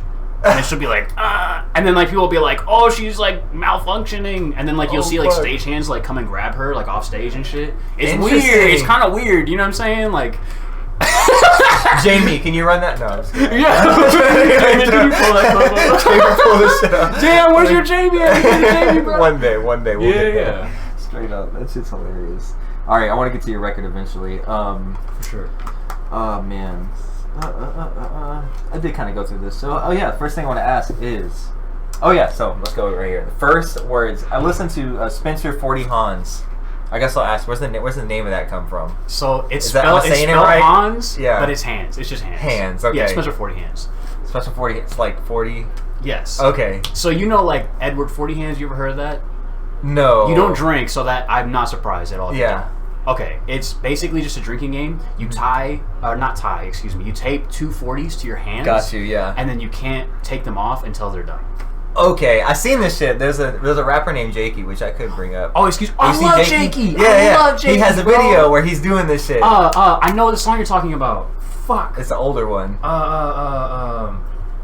That's like one of my favorite Jakey songs actually, because like he says it in the song. He says 240s taped on my wrist or something like that. Damn, my keyboard's I'm dead. mad that I can't even think of the name. It's gonna make it so hard to end the stream. My keyboard is dead. I need batteries. It's like my favorite Jakey song, but I know exactly what song you're talking about. But the drinking game is Edward 40 Hands, because like Edward Scissorhands. Yeah. And it started as like a nickname, as a joke. Mm-hmm. I don't know if I said it first or somebody else said it, but I think it might have been me. And I was just drinking like heavy at the time, like, because Mickey's, these are the 24-ounce cans, but they do the 40 ounces, right? And I would just those are usually bottles, right? Yeah. There's a dark green bottle with the gold cap. Yeah. And I would always have a 40 in my hand, so like it just turned into a thing. You know what I'm saying? That's like, funny. So they're like, you are Spencer 40 Hands. Exactly. Okay. And up until that point, like, I was a very lyrical, almost conscious, political rapper. Okay. Spencer 40 Hands was like my first time like delving into different, more mainstream, I guess you could say, like trap style flows, more chorus heavy, shit like that, like ignorant. And so Spencer 40 I noticed Hands, it was really like introspective. For sure. Yeah. I appreciate that. I'm glad you picked up on that, because that was a big part of the album. Was like, I'm drunk, but it's like I'm expressing like the moments, like, say if, I guess for you, like if you get too fucking high and then you start saying like, my life, like you start reflecting. And so like when I did the album, I thought, I don't want to make just like I wanted to, with Spencer 40 Hands, it was like, I want to take the modern ignorant turnt rapper and show what I would be like if I was that. And so that's what it was. I'm sure like down the line people are gonna be like, you're fucking Slim Shady, like that's some Slim Shady shit, but that's all it started as. Yeah, no, I noticed that shit immediately, like from the get-go. I was like, okay, this is like, he's talking about getting drunk, but he's like, it's not just like, I'm with my friends getting drunk. It's like, you said something at one point about like, your insecurities or something like that. There's a line about that. I'm like, okay, so he's like, you're almost analyzing the reason why you drink, you know, during a few moments on the album, which is really dope. 40, let's go. 40. The first line in the whole album is, shots to Leahy, may he rest in peace. Yeah. What is, like, at first I was like, is this someone you know? Like, is this someone I should know? Like, and then he said it was a Workaholics reference. Trailer Park Boys. Trailer Park Boys. Have you ever seen the Trailer Park Boys? No, I've never heard seen of it. I know what it is. Yeah, I've heard of it, but I've never seen it. So in the Trailer Park Boys, it's a show set in Canada, and it's in a trailer park, obviously, and it's following these like, just like low level like fucking criminals that just do like petty crimes all the time. Okay. And then like there's a trailer park supervisor. Okay. And his name is Mr. Leahy, and he's a drunk, and he's like an ex-cop. His like life is in shambles. So and he like pulls up in his car. He's like drunk driving. And he's just like, I'm gonna get you. You know what I'm saying? Like, and that's Mr. Leahy. So like it started as a joke. Like around the time when I wrote Spencer 40 Hands, I was watching the Trailer Park Boys like every day. Okay. And so like it just like not reminded me of myself, but like I probably shouldn't like air some of this shit out. But it is what it is. I've gotten so drunk before, like I pissed on my homie's mattress. Oh no! Like in my sleep. Consciously? Oh, in your sleep. In my sleep. Okay. You know what I'm saying? I was gonna say consciously. You're like, fuck yeah. when I get blackout drunk, which this doesn't happen anymore. This is history now. But thank God. Yeah. My favorite thing to do when I was blackout drunk, which it's not me obviously, you know what I'm saying? Yeah. But I would pull my dick out at any point and just start pissing. It was horrible. But this was you know what I'm saying? So like things like that reminded me of Mr. Leahy. So like I kind of found like a kindred soul in that almost. Okay, like, yeah. It's just like you're drunk, you're a mess. And so Mr. Leahy, like the actual actor, died. Oh. So that's why I was like, shouts to Leahy, may he rest in peace. That's crazy because you kind of related to him. Exactly. Like in a way. Yeah. Yeah. So did he And pass away during the show? Because the song's called "I Am the Liquor." Uh-huh. That was like that was one of the things he said in the show. He gets so drunk and he's like, "I am the liquor." Really? Okay. I thought you made that up, but you never said it in the song, so I was like, maybe it's a different reference. I think maybe you did say it At the in very song. beginning, there's a clip, like a soundbite of him saying Okay, yeah. The samples are crazy. That's another thing. I was going to ask you where they got the sample, but now I guess that's where it's from. Yeah. Yeah, that's dope. So, did he pass away during the filming of the show? Like, did they have to kill him off in the show? I actually don't know how they handled it. I'm a horrible fan. No, Because what it is. I like, once that gets into like the later seasons and then they start doing like movies and shit, it gets kind of muddled. I didn't even know they did movies and shit. It's crazy. Yeah, for real, it gets really deep. They get like 8, 9, 10 seasons in. Damn. And then they do like movies. They did like an animated season. Holy like, shit. They've done a lot of shit with Trailer Park Boys. That's interesting. Yeah. Look into that. I know it's comedy, right? It's like yeah. Was it on Comedy Central when it first started airing? I have no idea. I would always watch it on the internet, and then okay. it's just like Netflix. It's always on Netflix, pretty much.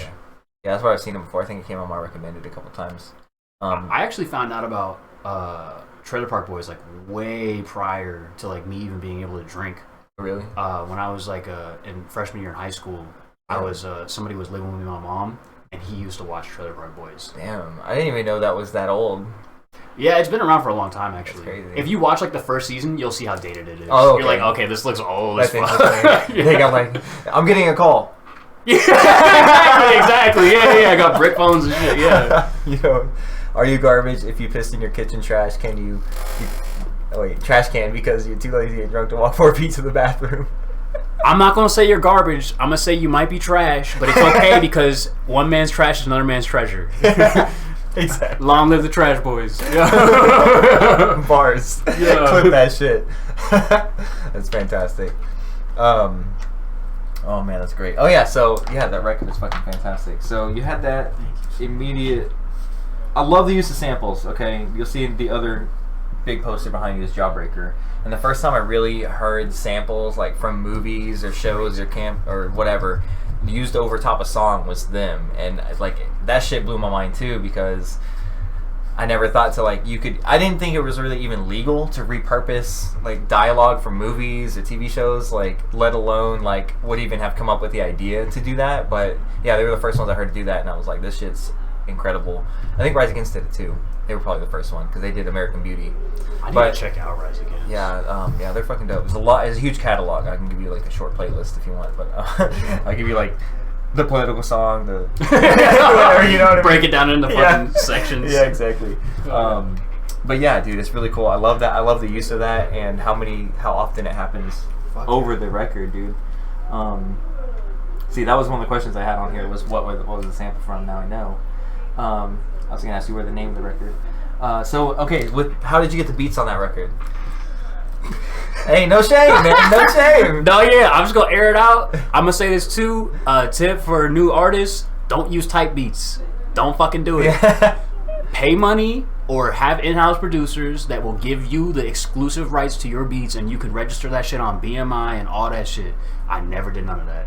Okay. All the beats on Spencer 40 Hands, I don't make no money for any of the streams because somebody else owns them. Yeah, I uploaded it from like a third-party app. You know what I'm saying? Yeah. So like my pretty much like my Spotify releases are like a mess. Like the one that me and Rose just released with Dom on one of the songs, like that's like the first official release where I could possibly get some kind of money. Where you're getting the 0.3 of a penny. Exactly. Yeah. Exactly. Yeah. Fucking points. Like what the fuck? Come on, dude. Give me my money. Like I don't remember who said it, but I feel like it was Open Mike Eagle or something like that. But it was like he's like, how do you decide who decided you can cut a penny even further down? It's a fucking penny.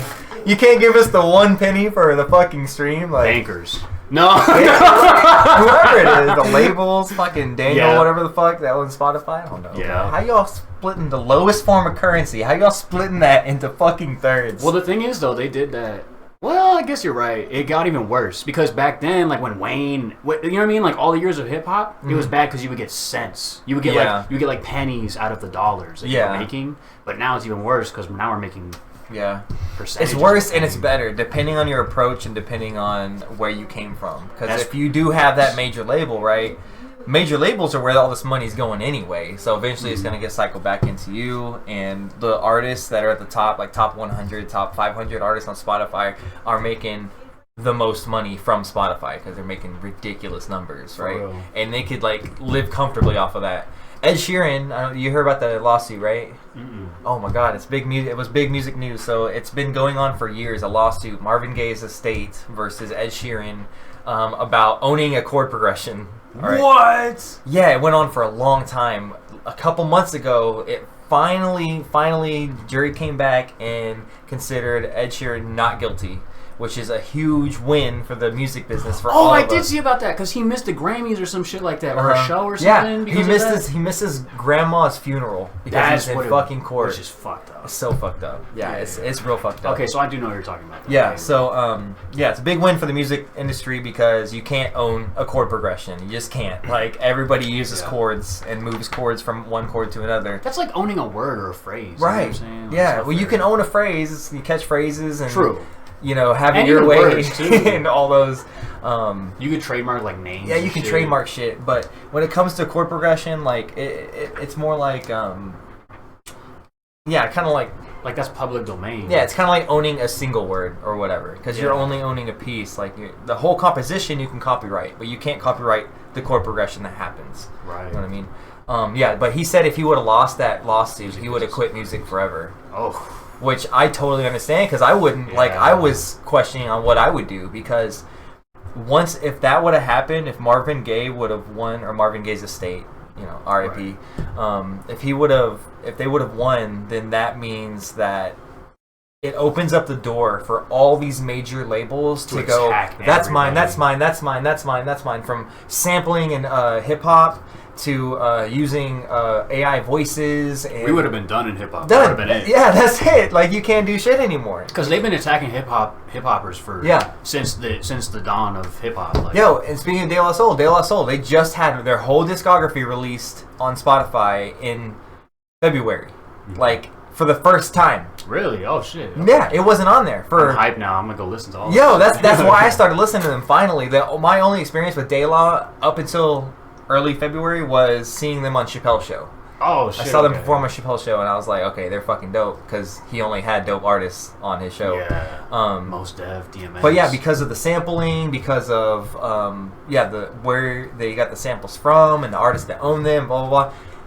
And Tommy Boy Records, and they owned it for a long time. When they didn't know if they were gonna sell Tommy Boy, who owned De La. It's just like a whole mess. Right. De La, none of us could hear it, and they're pioneers of like alternative hip hop and alternative rap. So we couldn't hear this shit for a long time because some fucking label guy was like, "No, I deserve that money," and another label guy was like, "No, I deserve that money." And now they got it all figured out. We can fucking listen now, which is awesome. But it's crazy. You know, hip hop has been like the #1 victim of this whole money grab. That's my chord progression. That's my master recording. You know, and it's so sad because it really denigrates the fuck out of the art. It does. It just absolutely destroys it to the point where it's like, is this even my art anymore? Like, I don't even care. Like, take it. Like, fuck this. Like, exactly. You know, you heard what Taylor Swift did? Oh, because of the Spotify thing with the points on Spotify. Because of a lot of things. I don't know what you're talking about. She made a huge fuss like years back about the points that you get paid on Spotify per stream. Yeah. So basically like that. So a lot of artists did this. I think she was one of them. But it ended up leading into what she did. A lot of artists are selling their masters. Like your master, you own like a fraction of it. Like you're talking about Wheezy, you own a little bit of it. She sold her masters. A lot of people did. What's her face from Fleetwood Mac? Stevie Nicks. She sold all her masters. I don't want to start naming names because I can't remember, but I know for certain. The price is right. Yeah, exactly. Bieber, I think Justin Bieber sold all his masters for a ridiculous amount of money. Oh, man, I bet it's like. But that doesn't mean he's not going to be booked to perform or whatever. Exactly. That just means he probably still has performance rights too. Right. That just means I don't want to fuck with this. Just give me all my money now instead of giving me the slow trickle. Give me all my shit now. That's basically what it's about. What Taylor Swift did was she's like, okay, I'm going to go to the studio. And I'm going to re-record all of my records with the same musicians, the same gear, the same, mics and vocals and melodies and everything, the same songs, and release them again. Oh, shit.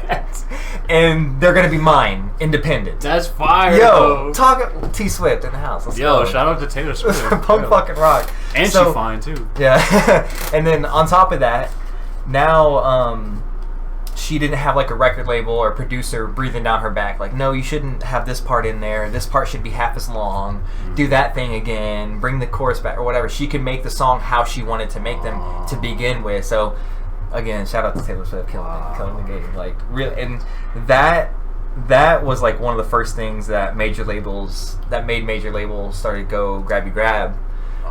On YouTube, music education too. Like if I go on YouTube and I'm like, this is how to play what I got from Sublime, and I start going, loving is what I got, like, it's demonetized. It's only 2 chords. The whole song is only 2 chords. It goes from a G to a D. That's it. That's the whole song. And then, but if I start singing, start singing the lyrics on top of it, I'm demonetized. Now the label gets all the money from my YouTube video when I'm just explaining how to play the song. Yeah. You know what I mean? Even if I just play the chorus or something. That's like the same thing as like the most, probably one of the most notorious ones is Vanilla Ice, Ice Baby. Mm-hmm. And then there's like a Queen Under Pressure. Yeah. No, theirs goes dun dun dun dun. You sound like fucking Vanilla Ice. That's what he says in every interview. He'll like break it down like no, I swear, like the chords are different. Like it's infamous, man. Yeah. I don't know about fine. They're going crazy in the fucking comments. Yo, fucking no, but seriously, it's infamous. He's talking about dun dun dun dun dun. Their R's goes. Like, come on, man. I mean, just say you sampled it. Literally. That's just, anyways. But yeah. So all those beats from Spencer 40 Hands, or they're pretty much all type beats. There's 1 or 2 that were in-house producers. Shout out to my boy Vegan Raps. He used to go by Samatism. He has Fucked Up that was his beat. Census was one I really fucked with. Census is crazy. Census is a true story. Oh, really? The first verse, at least. When I'm talking about this girl's tripping out, she's like banging the steering wheel while we're in the car. Oh, shit. That really happened. Holy shit. While you were driving? I wasn't driving, she was driving. Oh. We're driving to Denton, right? Mm-hmm. And like, I don't want to incriminate myself too much, but whatever, we're already here. I fucking had a gun on me. I had like hella weed in my pant, like in my pocket, you know what I'm saying? I was like probably drunk. I was just wilding, you know what I'm saying? Delinquent, exactly. Straight up delinquent. And we're like driving to fucking Denton, and she's driving, and she starts freaking out on me. And I don't know why. Like, this is like the 3rd or 4th time we had hung out. Yeah. Oh, shit. And she just starts going nuts, and she's like, I don't remember what the fuck she was even screaming about, but she was like, do you even like me? Or like some shit like that. Oh my god. And we're in traffic, right? And like 3 or 4 cars up, there's like a cop. And she's got all the windows down. The music is blasting loud as fuck. And she's like banging the fuck out of her steering wheel and her dashboard and shit. And I was like... Like while yelling at you? Yeah, and I'm sitting there like this, like, fuck, dude. Like, you about to get me rolled on. And like, I didn't know what to do. So like, I just like sat it out and like, we were good. And then we got to Denton. That was a crazy story, actually. Rose almost beat the fuck out of her that night. Yeah? Yeah. So this is more recent? No, this is a while back. Okay. This was when, I don't know if you know about that whole scene, but Rose used to run like a house out there called Drift House, which is a house venue. Oh, no, I didn't even know that. Yeah. That's sick. It was back in those days. So that was probably like 2018, 2017, I think. But yeah, me and Dom, like, we came up big on that show scene because she would put me on to like a bunch of the bills. Shout out to Rose, like she really put me on out here, like as far as like the live stuff. Yeah, I remember before she moved to Denton, my boy Ricky was staying in that house. I think it's the first time I ever met you. Oh shit! Yeah, Ricky was staying in that house, and then she wanted to have a birthday band play and all this shit. Did Blot Out play that night? Back before Bloodhound broke up and shit with Alex and everybody? Yes. Okay, Alex is my boy. Like, I love Alex. I remember, I did one song, I think. Really? I think I might have, but I might not have. But was it the night that she had a keg? And then she had a keg stand? Probably. I left kind of early because it was getting way too wild. The cops already came. The cops pulled up. Yeah. The cops pulled up that night. I remember because I was smoking a blunt in a car watching them raid the house. I was like, I don't give a fuck right now. Like, I'm pretty sure that's the first time I met you. I was like, I'll definitely remember that. That was a good night. Because we were gonna play. I don't even think I ended up playing because cops came through. The music was way too loud. They brought their own amps and they cranked them shits up. But my RPA, this PA right here, this one was the same one we used that night. The mics didn't get that loud. It's made like the way we played like house shows and shit. We had it at it was a loud volume. You could still jam, but it was a certain mix. Yeah, it was a certain mix. Work. Yo, these motherfuckers are cranking the shit out of their guitars, yo. And I was like, yo, you can't hear shit but the guitars. I was like, and then the cops came through. Yo, I'm like, yo, there's so much high end. I like pull my beanie down and shit like this. I'm like, this is crazy. So. The cops came through. I was like, yo, I don't know. Same thing. We went to the car. We're like 6 houses down because remember the streets were fucking packed, man. Like there was cars down the whole block, and fucking we're sitting there. We're fucking all lights turned off, farthest house away, and we're just like smoking. And then like we're like, let's wait 15 minutes. So cops left, and then we're like, do we want to go back in? Went back in for a minute, watched the band play, and then I think we end up dipping.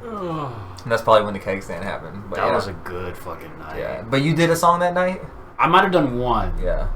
Because I think Mike was there too, right? Mike Chaos. I think back then I didn't know Mike that well, but I knew him like from mutuals. You know what I'm saying? Like it took us a while for like us to like finally like link up together because we've only made one song together. Okay, really? Yeah. We were supposed to do another collab, and that was my fault. Yeah. My bad, Mike. Shout out to Chaos. Shout out to Mike Chaos. But Chaos. Yeah, I actually still have that like sitting somewhere in the archives. Hey, that shit happened to me too. Like, you know, we put out the record together, Cosmos and Chaos. Yes. Last year, and because you did the show at Virgin Lounge, right? Yes. Yeah. You came to that show too. Yeah. And then we came up here. That's what I'm saying. Like, let's go. That was last year. Yeah, that was barely last year. No. It was so long. That 2022. That was 22. Yeah, we released it in March. And we did the show March 26th. Yeah. I know, right? Next shit. It felt like the longest year ever. It felt like that's like 3 years ago or something. Yeah, it does. It kind of does. Damn, that was a year ago. Barely a year ago, man. Shit. Yeah, so we damn. It's been a long year. Yeah, so we have one song in there called what's it called? Lucky with the E. And that song I made a beat in 2017 or so to do a song with Mike, and I sent him the beat, but it was like I record a guitar, like a guitar in it is like my actual guitar, that guitar. And you had that at the show? Not that one. I had Sadie at the show. The white one? Oh, the white one. Yes, yeah. That one's not named. Oh, but you were using the acoustic, is what you're saying? Yeah. Oh, the acoustic is the one I recorded. Yeah. Okay. This is the acoustic that I recorded for that song, Lucky. Dope. That's my first guitar. His name is Woody.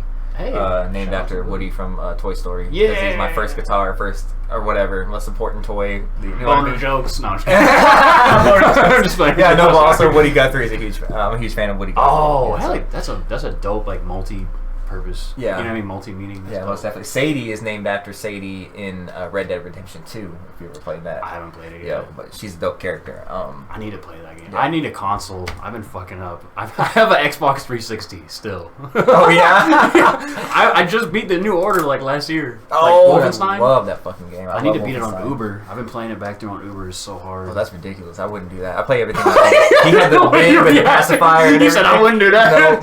No. Yo, Dom came through one day with his girl, and I was playing Wolfenstein, and me and him had to sit there and like play it together, like pass it off just to beat the level. It was so fucking hard. I tried to play. I feel like it was 2 because I played Wolfenstein 1. I'm like, you know what? I played Wolfenstein 1 on easy. Had the bib and the pacifier shit. Yeah. So then I got through it and I was like, okay, it wasn't too bad. Then when I played Wolfenstein 2, I was like, okay, let me go to the medium difficulty. The New Colossus, right? No, two. Maybe yeah. Yeah, probably yeah. I think that's the one. It has like a fuck ton of cutscenes, right?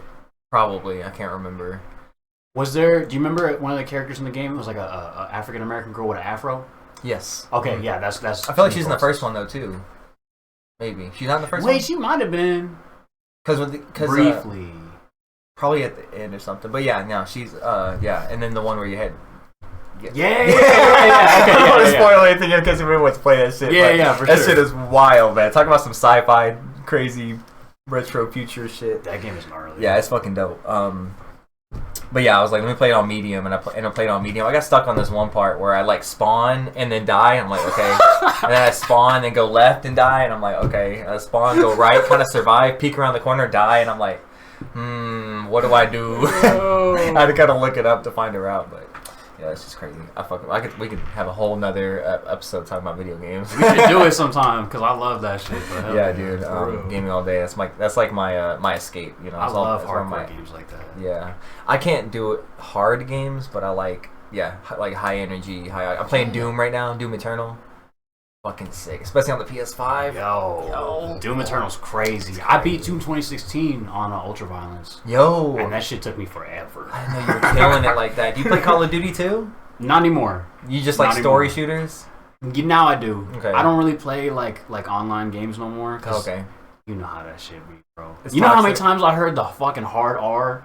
You know what I'm saying? Well, you're on Xbox, so I get it now. When you go to PlayStation, it's not so bad. When I was in Modern Warfare 2 lobbies, holy shit, you heard some of the craziest shit in your life. And it's coming from like a fucking 10-year-old. It's like, wow, fuck you, you're fat, you fucking bitch. Like, you're like, what? Who taught you your values? Yeah, I noticed that more on Xbox. Xbox, especially the multiplayer community, super fucking toxic. PlayStation's like grown-ups. They're like regular ass people. Yeah, I noticed that immediately. Like I was on Xbox until 2015-16. I got my PS3. Got what was the first shooter? It was one of the Call of Duties. Because when PS3 first dropped, was it Modern Warfare 1? Probably 1, 2, 3, one of those. Yeah. Anyway, I fucked with that a little bit and then got on PS4, and I was like, and I didn't really notice until you're not in it, until you go back to an Xbox lobby or you just hear someone cuss. You're like, wait a minute, I haven't heard anybody like been real vulgar or like any racial slurs in a while. Like this is different. And, like we've met, me and Kevin have met some people on there. Like, yeah, you're cool, man. You want to play together later? Yeah, sure. And we'll add friends and shit. So it's like it's totally different. All right, Dumbo, you can get hype. I'm definitely getting a PlayStation next time I get a console. I'm not getting another Xbox. Fuck Go that. straight to that PS5. Bro. Yeah, fuck this straight shit. to that PS5. Highly recommend. You know And what I'm good too. Like the Halo franchise, like dipped. Like I'm good. Yeah, that's what I'm saying. I don't even know why is Xbox so long because I don't fuck with Gears of War. I don't fuck with Halo. Yeah. I don't fuck with anything exclusive. Now I'm about to because now they're about to own Blizzard that owns Wolfenstein. So I'm kind of sad about that. Yeah, they own like all these companies now. Oh damn. PlayStation's doing the same thing. They're buying up all the indies so they can have more exclusives. That's smart though. It's smart, but it's kind of a bummer too. Like it kind of makes it less accessible. Yeah, it's like exactly. It's same thing with like that they're doing with Netflix, HBO Max, and Disney's. Like the show comes off of here, and then people grab all these intellectual properties, Paramount, and then now this is where you can only get that, and this is where you can only get that. So gaming market's kind of doing the same thing. Nintendo's always been like that. Yeah. Can't totally hate on it, I can't be like, now all of a sudden they're doing this. Nintendo's becoming from motherfuckers, you know what I'm saying? Yeah, exactly. Like, give me my fucking money. Exactly. They're like, new Zelda's coming out, but it's $70. Fucking motherfuckers. Just shove it out. Can't get Zelda anywhere else. What you gonna do? What are you gonna do? Like, it reminds me of a Patrice O'Neal joke. I don't know how much, if you watch a lot of stand up or anything. Rest in peace. Elephant in the room. Let's go, Patrice O'Neal. Shout out Auto Moniker. I know he's about to say some shit, but Patrice O'Neal probably had like some of the best crowd work of all time. Dude, the best everything of all time. Yeah, he had that joke about like fucking gas price at $4 a gallon.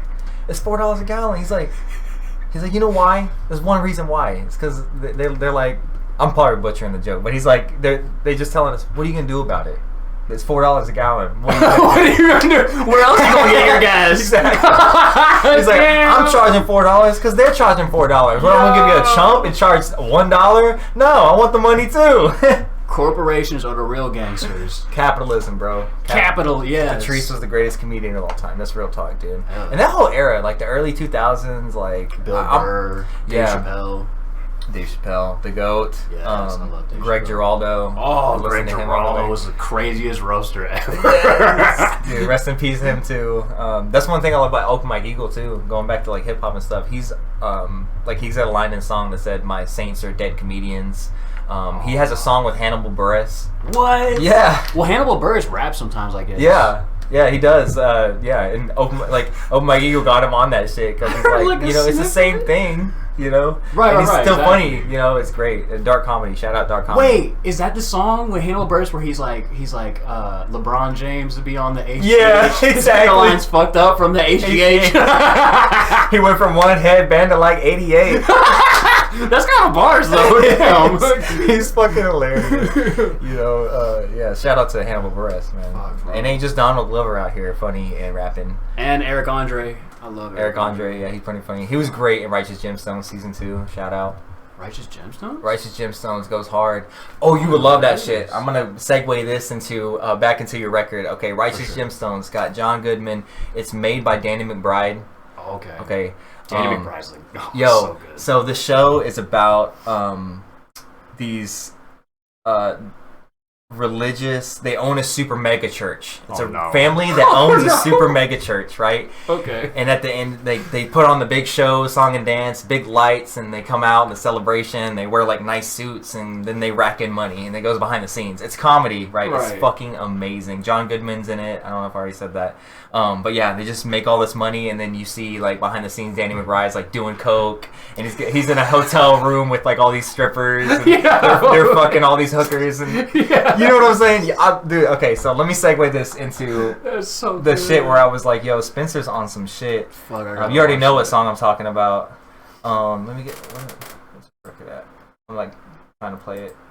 Going to that interlude, Heaven and Hell. Yo, where's that sample from? So that sample is I think it was something I just found on Facebook. Like, you go like Facebook like before the reels and all that. Yeah. Like you could just watch a video, then you scroll down and it's just like recommended almost. Yeah. But sometimes it'll stray. There's this clip of this ex-priest who's being interviewed. Okay. And so that's what that is. It's basically this guy that's like, I don't know if it was like BBC or what, but they were interviewing this ex-priest about like practices of the church, heaven and hell. Do you think that religion is a profit monger? Like all these things. Yeah. And me personally, like I'm a Christian now, but I'm not like pushy. I'm not super. I try to be active. I'm a bad Christian in my opinion. Okay. But like I've went through like my stages of like, fuck this, like I'm mad at God, like that's just not real, like you know what I'm saying, like being mad at the church and like the way people carry themselves, like very two-faced, and they shove shit down your throat, meanwhile they'll go back here and do this, like so that was kind of the inspiration behind that, because when I seen that interview I was like, yes, like hell yeah, because he was speaking real shit. Like I still kind of agree with a lot of his points. I don't really listen to that anymore for personal reasons, because so like it kind of fucks with me. This is a moment in time when you were like mad at God. Exactly. When you made this. Yeah, it was like a lapse for me. You know what I'm saying? That's like, interesting as fuck. Okay, so I want to play this. You care if I play it right now? No, yeah. Okay, so I want to play this so you guys can hear what I'm talking about. Probably a couple of you probably already heard, but most of you haven't. So let's go ahead and play this track. I love it because we'll get into why I fucking personally fuck with it. That is a good setup for The Devil Was an Angel. Yeah.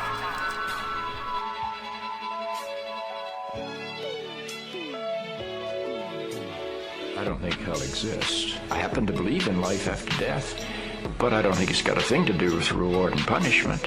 Religion is always in the control business. And that's something people don't really understand. It's in the guilt-producing control business. And if you have heaven as a place where you're rewarded for your goodness and hell as a place where you're punished for your evil, then you sort of have control of the population. And so they create this fiery place, which has quite literally scared the hell out of a lot of people throughout Christian history. And it's part of a control tactic. But wait a minute, you're saying that hell, the idea of a place under the earth or somewhere where you're tormented for an eternity, is actually an invention of the church? I think the church fired its furnaces hotter than anybody else. But I think there's a sense in most religious life of reward and punishment in some form. The church doesn't like for people to grow up because you can't control grown-ups. That's why we talk about being born again. When you're born again, you're still a child. The people don't need to be born again. They need to grow up. They need to accept their responsibility for themselves and the world. What do you make of the theology, which is quite prominent these days in America, which is that there is one guaranteed way not to go to hell, and that is to accept Jesus as your personal Savior? I grew up in that tradition. Every church I know claims that we are the true church. And they have some ultimate authority. We have the infallible Pope, we have the inerrant Bible.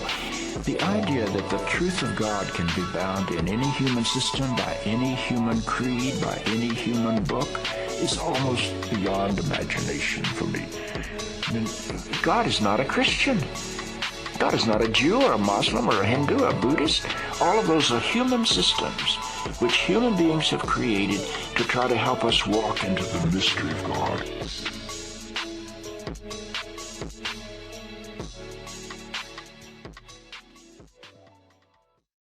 To express that viewpoint to people, because I know people go through it, and I can't even tell you like how many friends like I have that like will literally like we'll be kicking it, we'll be smoking weed, doing anything like wild shit. You know what I'm saying? And they'll be like, they'll ask me like, are you an atheist, whatever? And I'll be like, I'm a Christian. And they'll be like, I know. They'll be because like, of really? this, or just generally because of your ideas? Just generally the way I carry myself, the stuff I do, like I be wild. You know what I'm saying? Yeah, so, exactly. So then they'll find out, they'll be like, you're Christian? And I'll be like, yeah. And they'll be like, respects. Like, all right. You're not shoving it down my throat, which is that's all I appreciate. So, that's the least I can do. Exactly. Yo, like I was telling him while we were listening to the song that I went down a huge atheist rabbit hole where I was like pretty much anti-theist. I guess I would have considered myself anti-theist. Now I just say I'm non-theist. Because as Richard Dawkins says, we're all atheists. I just take it one God further than most people. That's always thought that was kind of bars too. But now I'm more of just like a science nerd, and I just like the idea that like to ask questions more, and sure, like everything leads back to if you keep asking questions, eventually you'll get to a finite answer as far as like you can't go past this certain point. Yeah. And how I view religion now is like saying God did it or something like that just raises one more question, which is like, where did God come from? And then a lot of people, say, well, he's always been. It's like, well, what is always? And then we start getting to time and physics and space, and time is relative. Oh my you know what God. I mean? So I just start. That's where I go with it. Is like, fuck. I love that we live in a world right now with as much science. That we can know as much as we do, Yes. Especially at this point, it's ridiculous, splitting an atom, finding the God particle back in like 2016 or something like that. Yeah. To everything that makes us beings, like my Instagram bio says, Star Stuff Manifest. On my second record, Sick Parvis Magna, is a lot of Carl Sagan quotes where he talks about like we're made of star stuff. Tricks us back to the Big Bang and an explosion. We for sure are. Yeah, exactly. You want to know what I always thought was funny? What? Because I went to like a Christian private school growing up, like all the way up until I went to high school, and I always thought to myself like, why doesn't anybody ever just say like, what if God could have caused the Big Bang? Yeah. What if God could have just been like, this is it? Yeah, like why couldn't it be both? Like, and that's one thing I never understood. Like, why couldn't have God had a piece in evolution? Yeah, you know what I'm saying? Like, exactly. Why couldn't that have been his plan? Like, yeah, Richard Dawkins has a book called The Blind Watchmaker, which is the last book of his I read. He's got a shitload of books on atheism. Obviously, I like just that name though, The Blind Watchmaker. Yeah, because there's an analogy. I feel like it was Olstein or somebody that used it. Like, if you're walking on a beach and you see a watch, and you've never seen a watch in your whole life, and you pick it up, are you going to assume that it just washed up on the beach and that it was randomly assembled by, whatever's in the ocean and it just came to be? Or are you going to assume it had a creator, right? So that's the analogy that Christians use. And the thing is... Joel Osteen is so garbage. Yeah, he is so garbage. So Richard Dawkins, The Blind Watchmaker, explains how evolution is not... a creation to a final design. Evolution is a path that is completely for lack of a better word, random. A watch is something that was set into motion that was designed for a specific purpose. With animals and how humans exist and the planet and the ecosystem, from primordial soup all the way into the tree shrews and then the dinosaurs and then the collapse and 3 extinctions and everything else that happened, right, into where we are now. It's all just like these things evolved and then mass extinction. These things evolved and mass extinction, and now we're the last things that evolved. And we just happen to break apart the universe and figure and name things and say, oh, this is a hand, this is a rock, this is a thing. And then started gathering information. We documented that information a couple, like 20,000 years ago or whatever. And then now we're learning, as Stephen Hawking says, we're standing on the shoulders of giants. You know, the previous generation learns what we don't have to, so now we can learn the next thing and learn the next thing, and now we're all of a sudden we're these beings that are so sentient that we think, well, now we have to have a creator. You know what I mean? There has to be this purpose to this, because we can't just be randomly assembled machines, because technically we are machines. But when you look back through evolution, you see, like, you know, the cell procreated to make this cell and blah blah blah. Anyway, just to get out of it. That's kind of like my view of atheism and where where I stand on science versus religion. And I don't think it always has to be, like you said, I don't think it ever has to be a versus. Science can be religion. God could have done the Big Bang, or whatever you consider God to be. You know what I'm saying? Yeah. And as far as I see it, like, if there was a God, the universe would be God. You know what I'm saying? Because it exploded, and now it's almost breathing. Like, we I think they discovered, you know, that our universe is constantly expanding, which is so freaky to think about. So freaky to think about. And if you think about it, like, it's getting smaller, smaller, exactly, further and further away. Andromeda's hurling at us. God, it's scary. It's crazy. Yeah. So yeah, dude, just going on that little tangent though. But yeah, what made you go? So you made this whenever you were going through like a darker phase or whatever. What made you turn back? Wow. I figured it'd be like an instance, like, oh, like, fuck, I drank too much that night. Like, God help me. Thank you. I've always been a hard learner. So I think, like, man, I'm trying to think if there was like one instance in particular. I think it was just like a lot of shit at once. Like, you have your fingers in all these different things at once, and next thing you know, like, everything is fucking crashing on your head, and then you just go, shit, like, I can't do this to myself anymore. Everybody still has their own struggles, though, you know? Like, definitely not perfect. I definitely still have, like, a lot of shit I gotta do, but, you know, it's sometimes it hits that point where you're like, you can't do it to yourself anymore.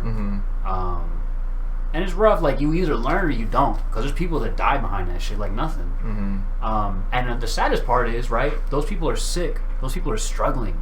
And not saying it's not their fault at all. Yeah, they made the choice. Yeah, they made the decision. But they're struggling. Yeah. And you're treating this person like they're some kind of evil piece of shit. Yeah. And then after they die, you still piss on their name and go, well, fuck them. Yeah. You know what I'm saying? It's like, damn, like, there's no compassion, no sympathy, and that's a big thing for me too right now in the world in general. Like, I've noticed that, especially, and I don't mean to, like, then I won't even bring him up. Fuck Trump.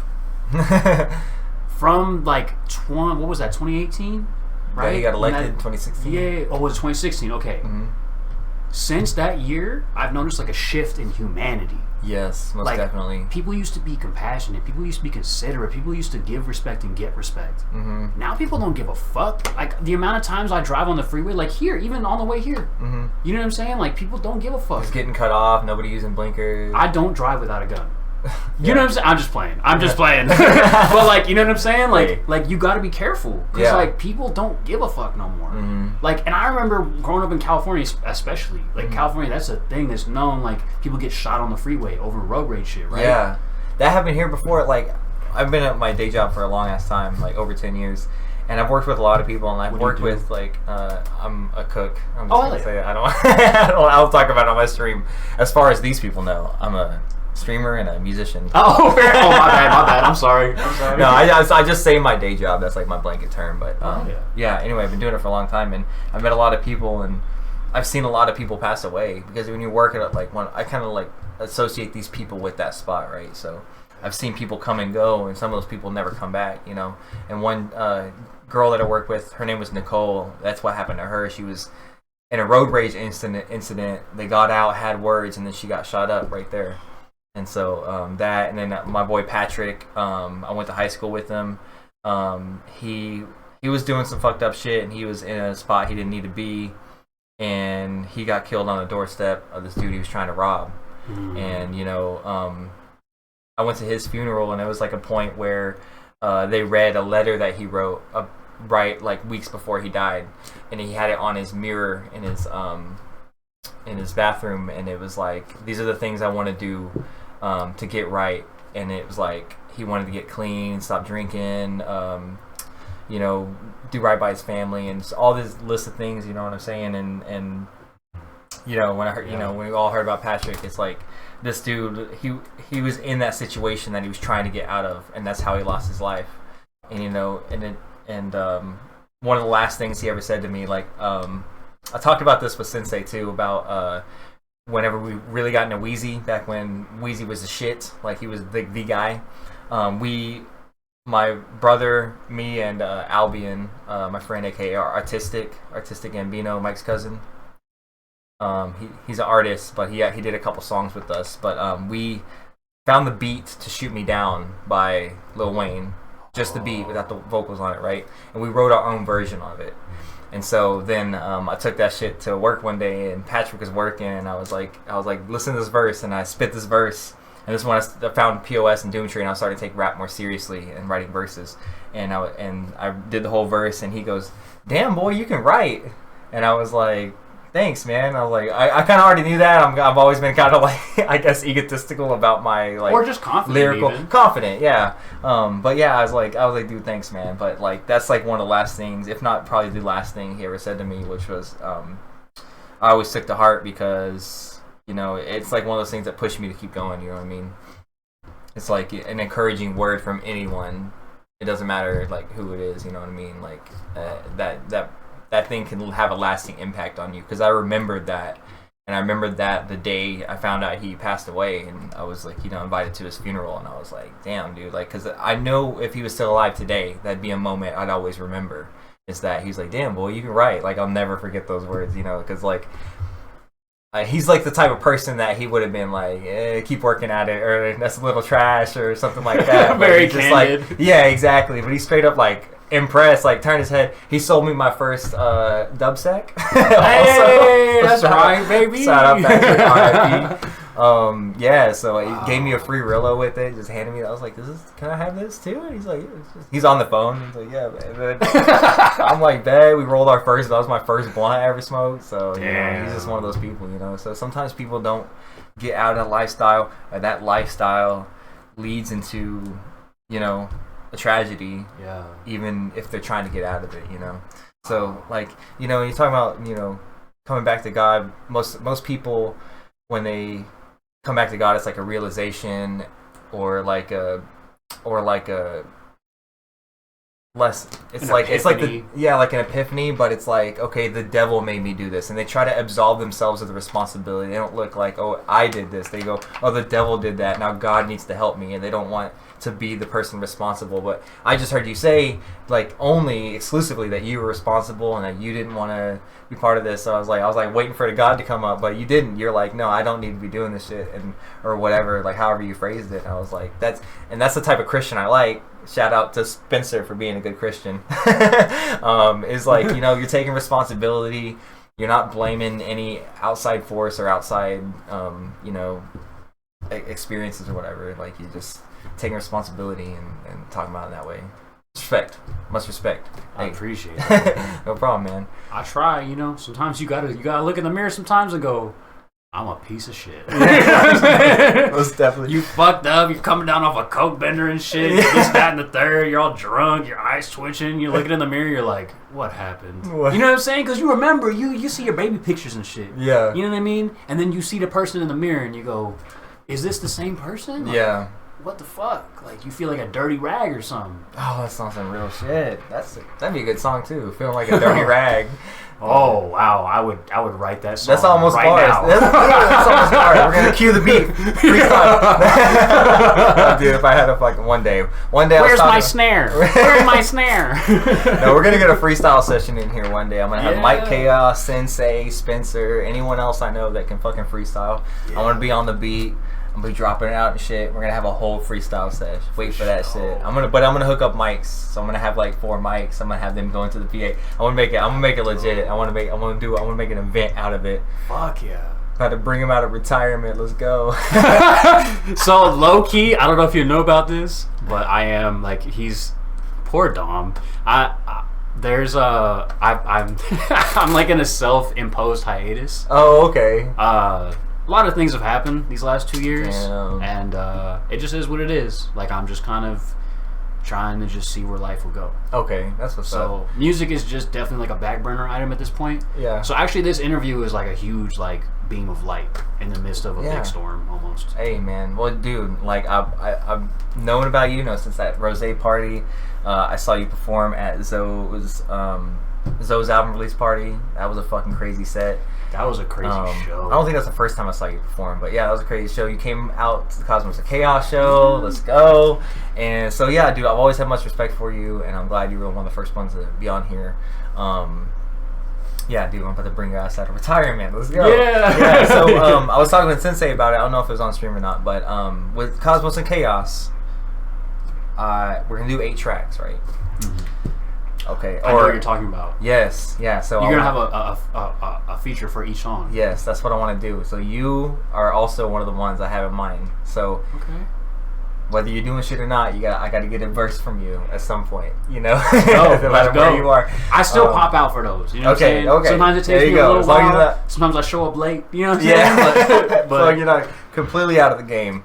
I'm gonna need you there at one point. You know what I'd be feeling like? You ever seen The Outsiders? No. Is that a You've movie? never seen The Outsiders? Is it a movie or what? Yeah, it's a movie. It was a book, and then they adapted it to What's it about? It's about poor white people in America in like the 50s and 60s. Okay. Like greasers and shit. Interesting. That's what it's about. When was it filmed? Like, how old of a movie is it? I think it was made in like the 80s. Okay. It was like one of Tom Cruise's like first credits. Oh, okay. Interesting. Yeah. Sounds interesting. It had Tom Cruise. It had fucking not John Travolta. I always mix him up for John. Patrick Swayze. Okay. Has Patrick Swayze. It has motherfucking the Karate Kid before he was the Karate Kid. Okay. Ralph Macchio. That movie, I love Outsiders. Outsiders is fucking goated. I'm gonna have to look that up. Stay golden, funny boy.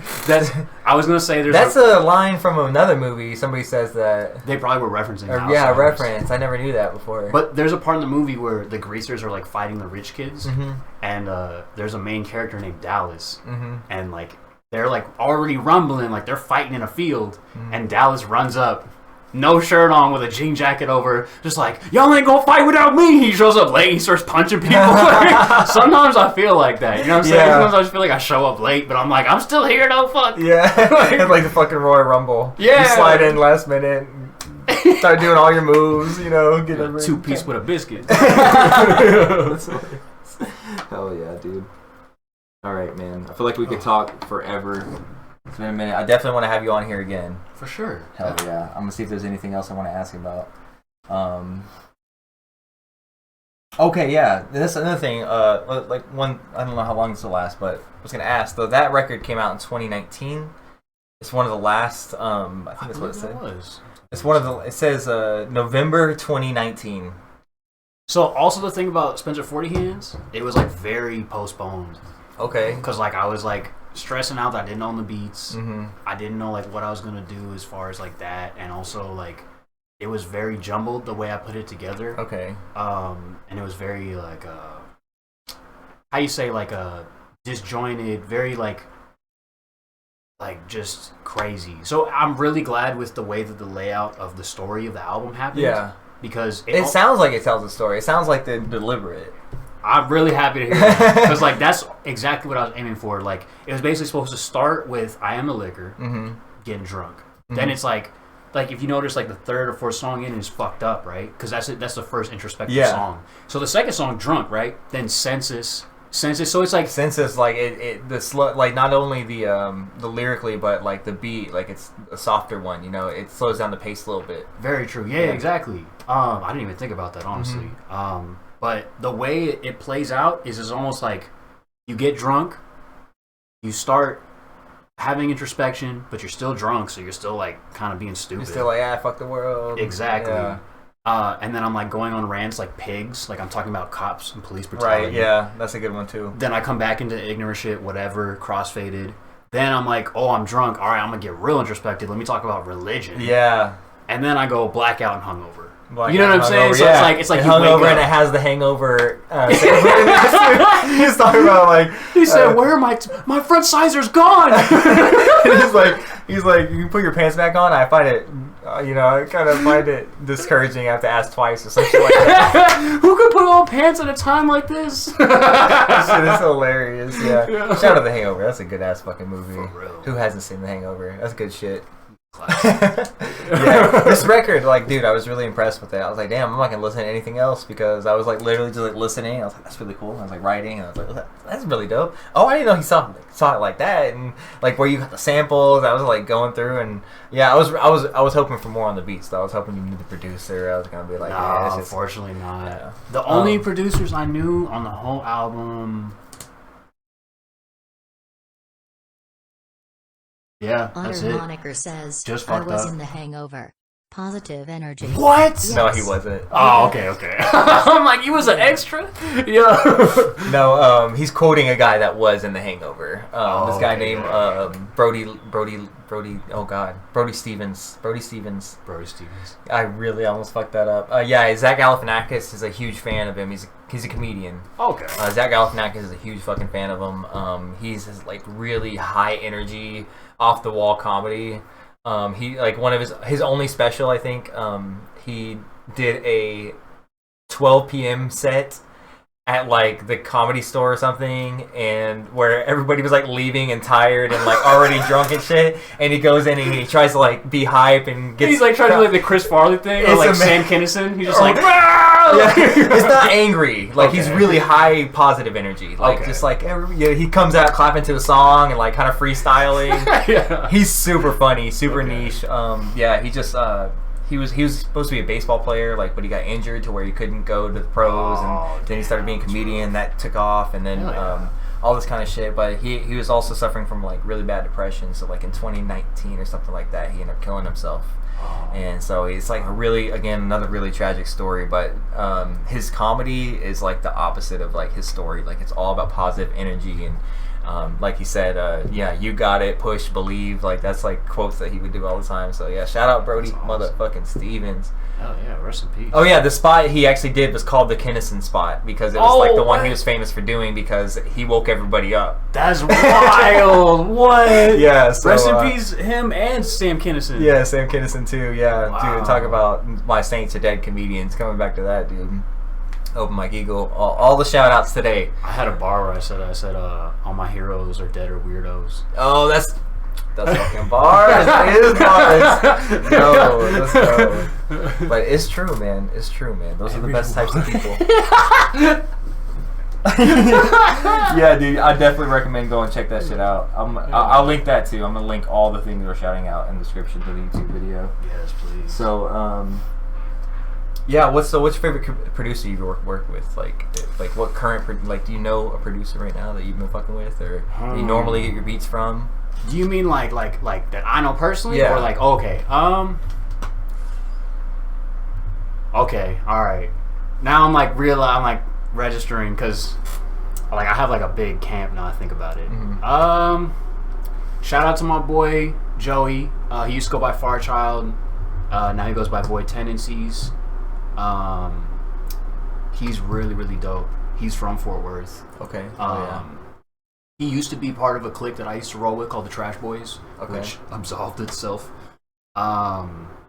He's really dope. Check him out. Who else? My homie KO, but he goes by Blackheart Blasian. He actually had a song. Wait, did he? Ah, never mind.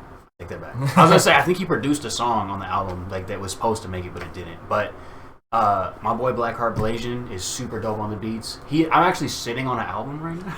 Oh shit! I'm sitting on an album and he's got a cut on there and it's super dirty. That you recorded? Yeah. Oh shit! So you just had no plans to put it out yet? Do you want to put it out? Do you feel like it's gonna get too late eventually, or? It's partly that. It's also like I'm really like stressing out about like the publishing and the BMIs and all that because like of stuff like that. So you don't have a normal distributor? No. Okay. Well, if you ever want to fuck with DistroKid, let me give you a discount. For sure. Oh, yeah. I got the distro now. So I finally just purchased distro. So actually, shout out to my boys at Chill Soul. Chill Soul, they're like a clothing brand and also like a label and kind of just like a collective, really more of a music collective. Okay. Eric Evans runs it, which is like a huge friend of mine out here. Actually, I've probably known Eric as long as I've known Dom. Okay, that's what's up. We've always just like seen each other at shows, so like it was always like a mutual respect kind of thing. Mm-hmm. So he put me on Chill Soul like early on, but we never made like almost any music together. We made one song once. Damn. And then other than that, like I jumped on one of his interludes once. Yeah. like joking, like I'm like calling him on the phone. You know what I'm really? saying? Like faking it. That's great. But like we finally made an EP together, so that's dropping, and that's super dope. And Session is one of the producers that's in-house at Chill Soul. And yeah, you can find him. Oh man, I'm so bad at this. I think it's Session Music at Instagram, but he's super dope. Eric Evans and Session, they're super dope. So Session, my homie Void Tendencies, Blackheart Blasian. Who else, man? Who else? I feel like I'm fucking up or something. I can like feel it. Oh, someone's gonna be like, yeah, I'm waiting. Where's my name? Yeah, they're like fucking mentally. Gaster, what's going on? Oh, you're raiding me. What's up, man? Thanks for the raid, homie. Who else? Gaster, long time no see. Appreciate you for coming in. Who else? Raiding means like that's like they're like busting on your stream, but they're from another stream. Yeah, so they're streaming yours. Yeah, he is a streamer, and he just brought his whole chatters to my stream. Yeah. Oh shit, that's crazy. Hell yeah. But who else? Man, like there's so many dope fucking producers out here. I feel like I'm really fucking up right now. Right, well, we'll make sure to get some links. And shit.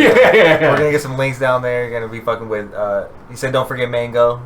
Oh, thank you. Yes, Mango is super dope. Oh my god, thank God. Okay, my homie Tyler, but he goes by Vegan Raps now. He used to go by Samatism.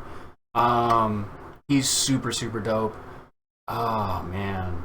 There's two main producers that I had a horrible falling out with. So I'm not gonna mention them. Okay.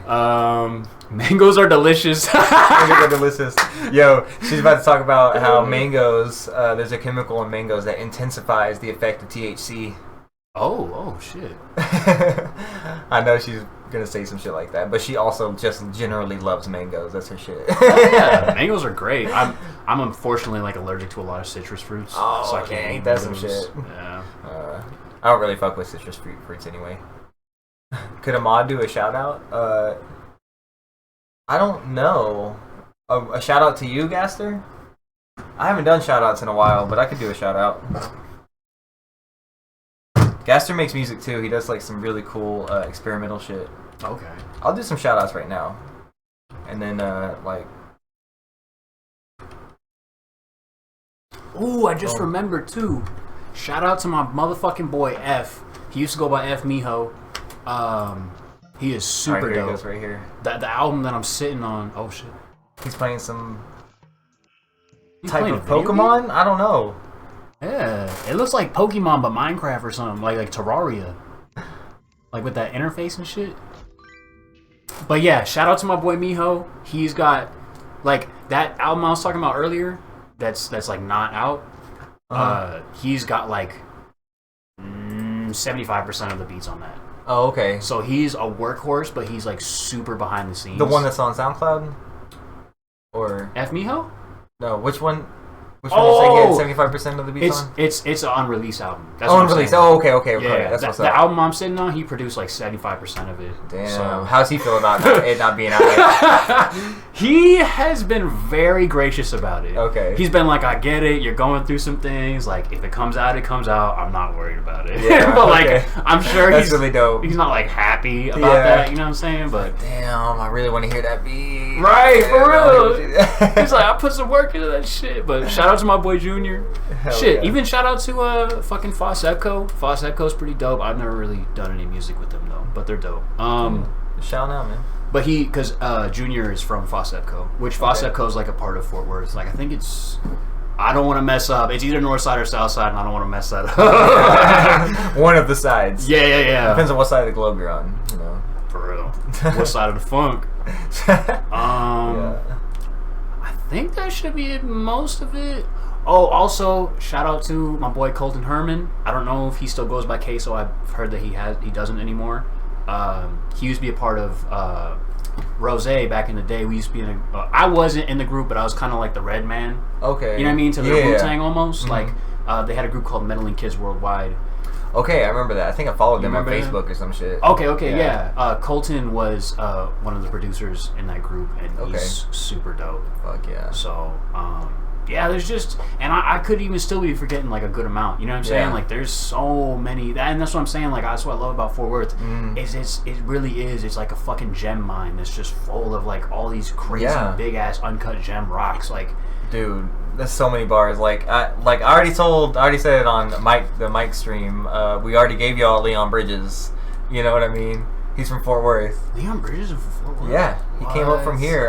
Abraham Alexander. I remember doing an open mic with Abraham Alexander. He's fucking doing stadiums on billboards now. You know, Post Malone grew up in Arlington, Post Malone came out in Arlington, yeah. Close enough. Even Lil Peep.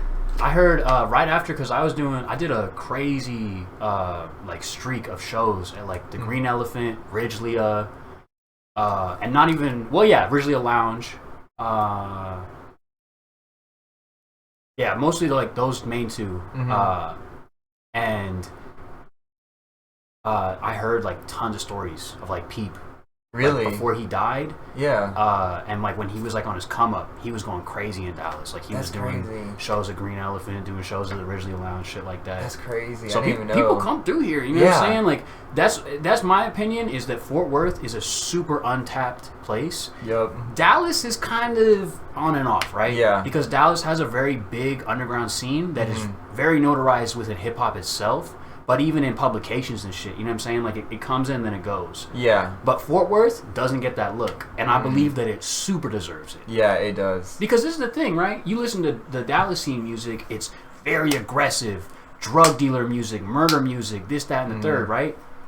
That's dope. It has its place, right? Yeah. But in Fort Worth, you got everything. Like, even me and you sitting in here is crazy, right? Yeah. Because we're not like totally different artists, but like you got guitars, and you got like all this equipment, like, you know what I'm saying? Like you are a very dope, versatile, all around artist. Yeah. Like I remember seeing you and Mike perform at the Ridgely, and I was like kind of blown the fuck away, because I was like, yo, like I'm used to rappers getting on stage rapping over their songs, which that made me laugh, because I was watching the Sensei interview and I was like, you all were talking about that, and I was like, man, because I don't do that. Yeah. It's happened sometimes, but it's because it was a mistake.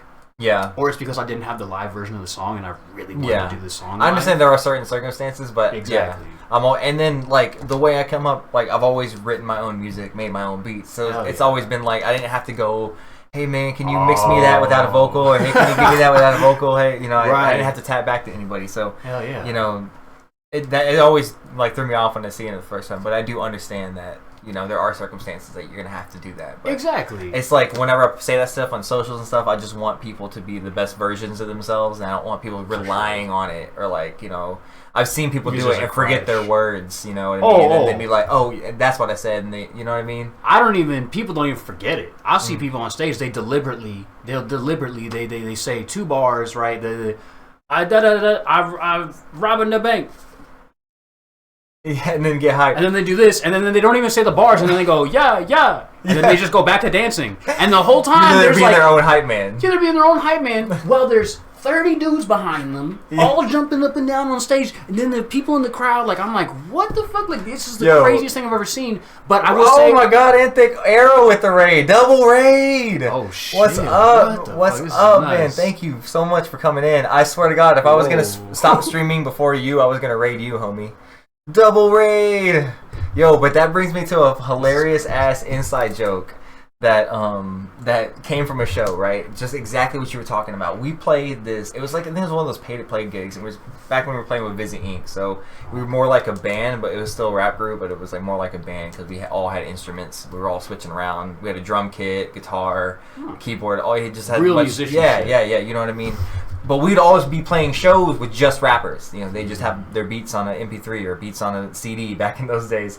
And they give it to the guy in the booth and they do it. So we know what slot we're going on. The people before us, it's 6 MCs. You probably see where I'm going with this. Oh, what? Yo, first of all, you can see the sound guy was mad they had to hook up so many mics. I think they only had 5 and one of them had to, like, switch off. Yo, they get this fucking tangled mess of a web of mics because they're crossing and move. It's like a fucking mess on stage. A couple of them trip sometimes. Dude, they're doing the verses. They're going back and forth. A couple of them, literally, I don't even think they held the mic to their mouth. They're literally just there doing, like I said, just going crazy, being hype in the background. At one point, there was, like, verses going, and then they were doing their verse, but, like, sometimes they wouldn't. They'd, like, take the mic away and then point and gesture, and then the verse would still be going, you know what I mean? And at one point, there was 6 MCs, all with their mics down by their hips. You know what I mean? Doing this shit. I'm like, and the track's going. There's a rap going. Someone's supposed to be doing a verse, but no one is. And we're like, what the? Like, what are they doing? So this is where the inside joke comes into play. Like, we're like, you know, oh, I can't wait to see us because not only are we about to get up there and rap the shit out of it, of our songs, we're gonna play our instruments while we do it. You know what I'm saying? It's like literally the exact opposite thing that could happen. Yeah. So we're like so fucking confident going into this set. We're like, they end their set, they get off the stage, and like they had a whole bunch of people that come to the front of the stage. I guess like people they knew, 6 of them. So I guess 6 of them knew 5, and so it was like a big ass crowd. Right. And so they go crazy after the show. It's like hype. It was a good energy, good show. And we just hear one girl go, "Oh, they're the best out of everybody," and we're like, not until you see us. And they weren't even like they were the first ones that didn't even rap their own shit. It's like they were the best. Okay, and we got up there, and people were like this. Like, you know what I mean? Like, because we're like, okay, we set up as fast as fucking possible because we're like, look, there's 30 people here. Like, let's get like right at the front of the stage. Yeah, and they're just like, what the fuck? They sent them a guitar? Oh, we got a drum kit? Oh, they micing up a drum kit? What the fuck? And we go down there. You know and y'all are doing vocals. And doing vocals. Oh my lord. You know, of course, after unweaving and all the fucking mics. I will say though, late disclaimer though. If somebody was watching this and they're like somebody that either performs over their vocals but they do a good job or whatever, you know what I'm saying, or like somebody that doesn't see the way we see it and they already clicked off, well, it's too late. But late disclaimer, I know a lot of people. Shout out to Wes that was in here earlier. I don't know if he's still in here, but my homies from Peeps Nation, sometimes they do songs over their vocals, but the thing is, they hit it. They're hitting everything. You know what I'm saying? Most definitely. My boy G's Guala, and shout out to all the Feng Shui. They run a big part of Kansas in Lawrence. They do the same thing as well. They come with their tracks, but they're hitting that shit, bro. Yeah. And my boys from Feng Shui too. Well, none of them. None of the people I've mentioned slack at all. But they're not slacking, and they're fucking hitting that shit, and they're jumping up and down on stage like a crazy person. And I watch it and I'm blown away because I'm like, yo, I'm used to making sure that when I give the DJ my USB that all the songs are mixed right so that I'm not getting murdered by the bass. So you can hear what I'm saying because I don't have a backtrack unless it's like a chorus or an ad lib or a double. But like, to see somebody do that is impressive because I'm on stage. You used to go to my shows. You used to see some of my shows. I'm not jumping up and down. I'm like, you're just getting it. You're like in there. You're in the fucking moment. You're like talking to the crowd. Like exactly. I'm pouring my soul out on stage, and I'm hoping that people are soaking it up with me. Yeah, dude. And that's it. But there's nothing wrong with people that are performing over their tracks as long as they're fucking really delivering. Yeah, exactly. You know what I'm saying? Most definitely. Like I said, there's circumstances for everything, and I totally agree. Like when I Yeah, like it's all my experiences and my own bias, coming from bands and performing myself and like. That's a wild story. Though. Yeah, it is a crazy story. Like, are they the best? I don't know. But I'll tell you a funny story real quick. Okay, go ahead. I was at the Green Elephant, right? And the show, the guy put on the show was like, yo, like, do you have a USB on you? Because I literally showed up just to support. And I was like, all right, yeah. So he's like, all right, warm up the stage, right? I go and like give the DJ my USB, right? And it was a contest show. So they're like, people start walking up to me and they're like, are you part of the contest? Like they're stressing. And I was like, nah, bro. Like I'm warming up the stage. But I get on stage, right? I do my thing. I do like a few songs. I go to get off stage. The host, my homie Mecca Jackson, he stops me. He's like, hey, bro, hold up. He's like, why don't you spit a freestyle on him, dog? Oh, shit. And I'm like, acapella? He's like, yeah, bro, fuck it.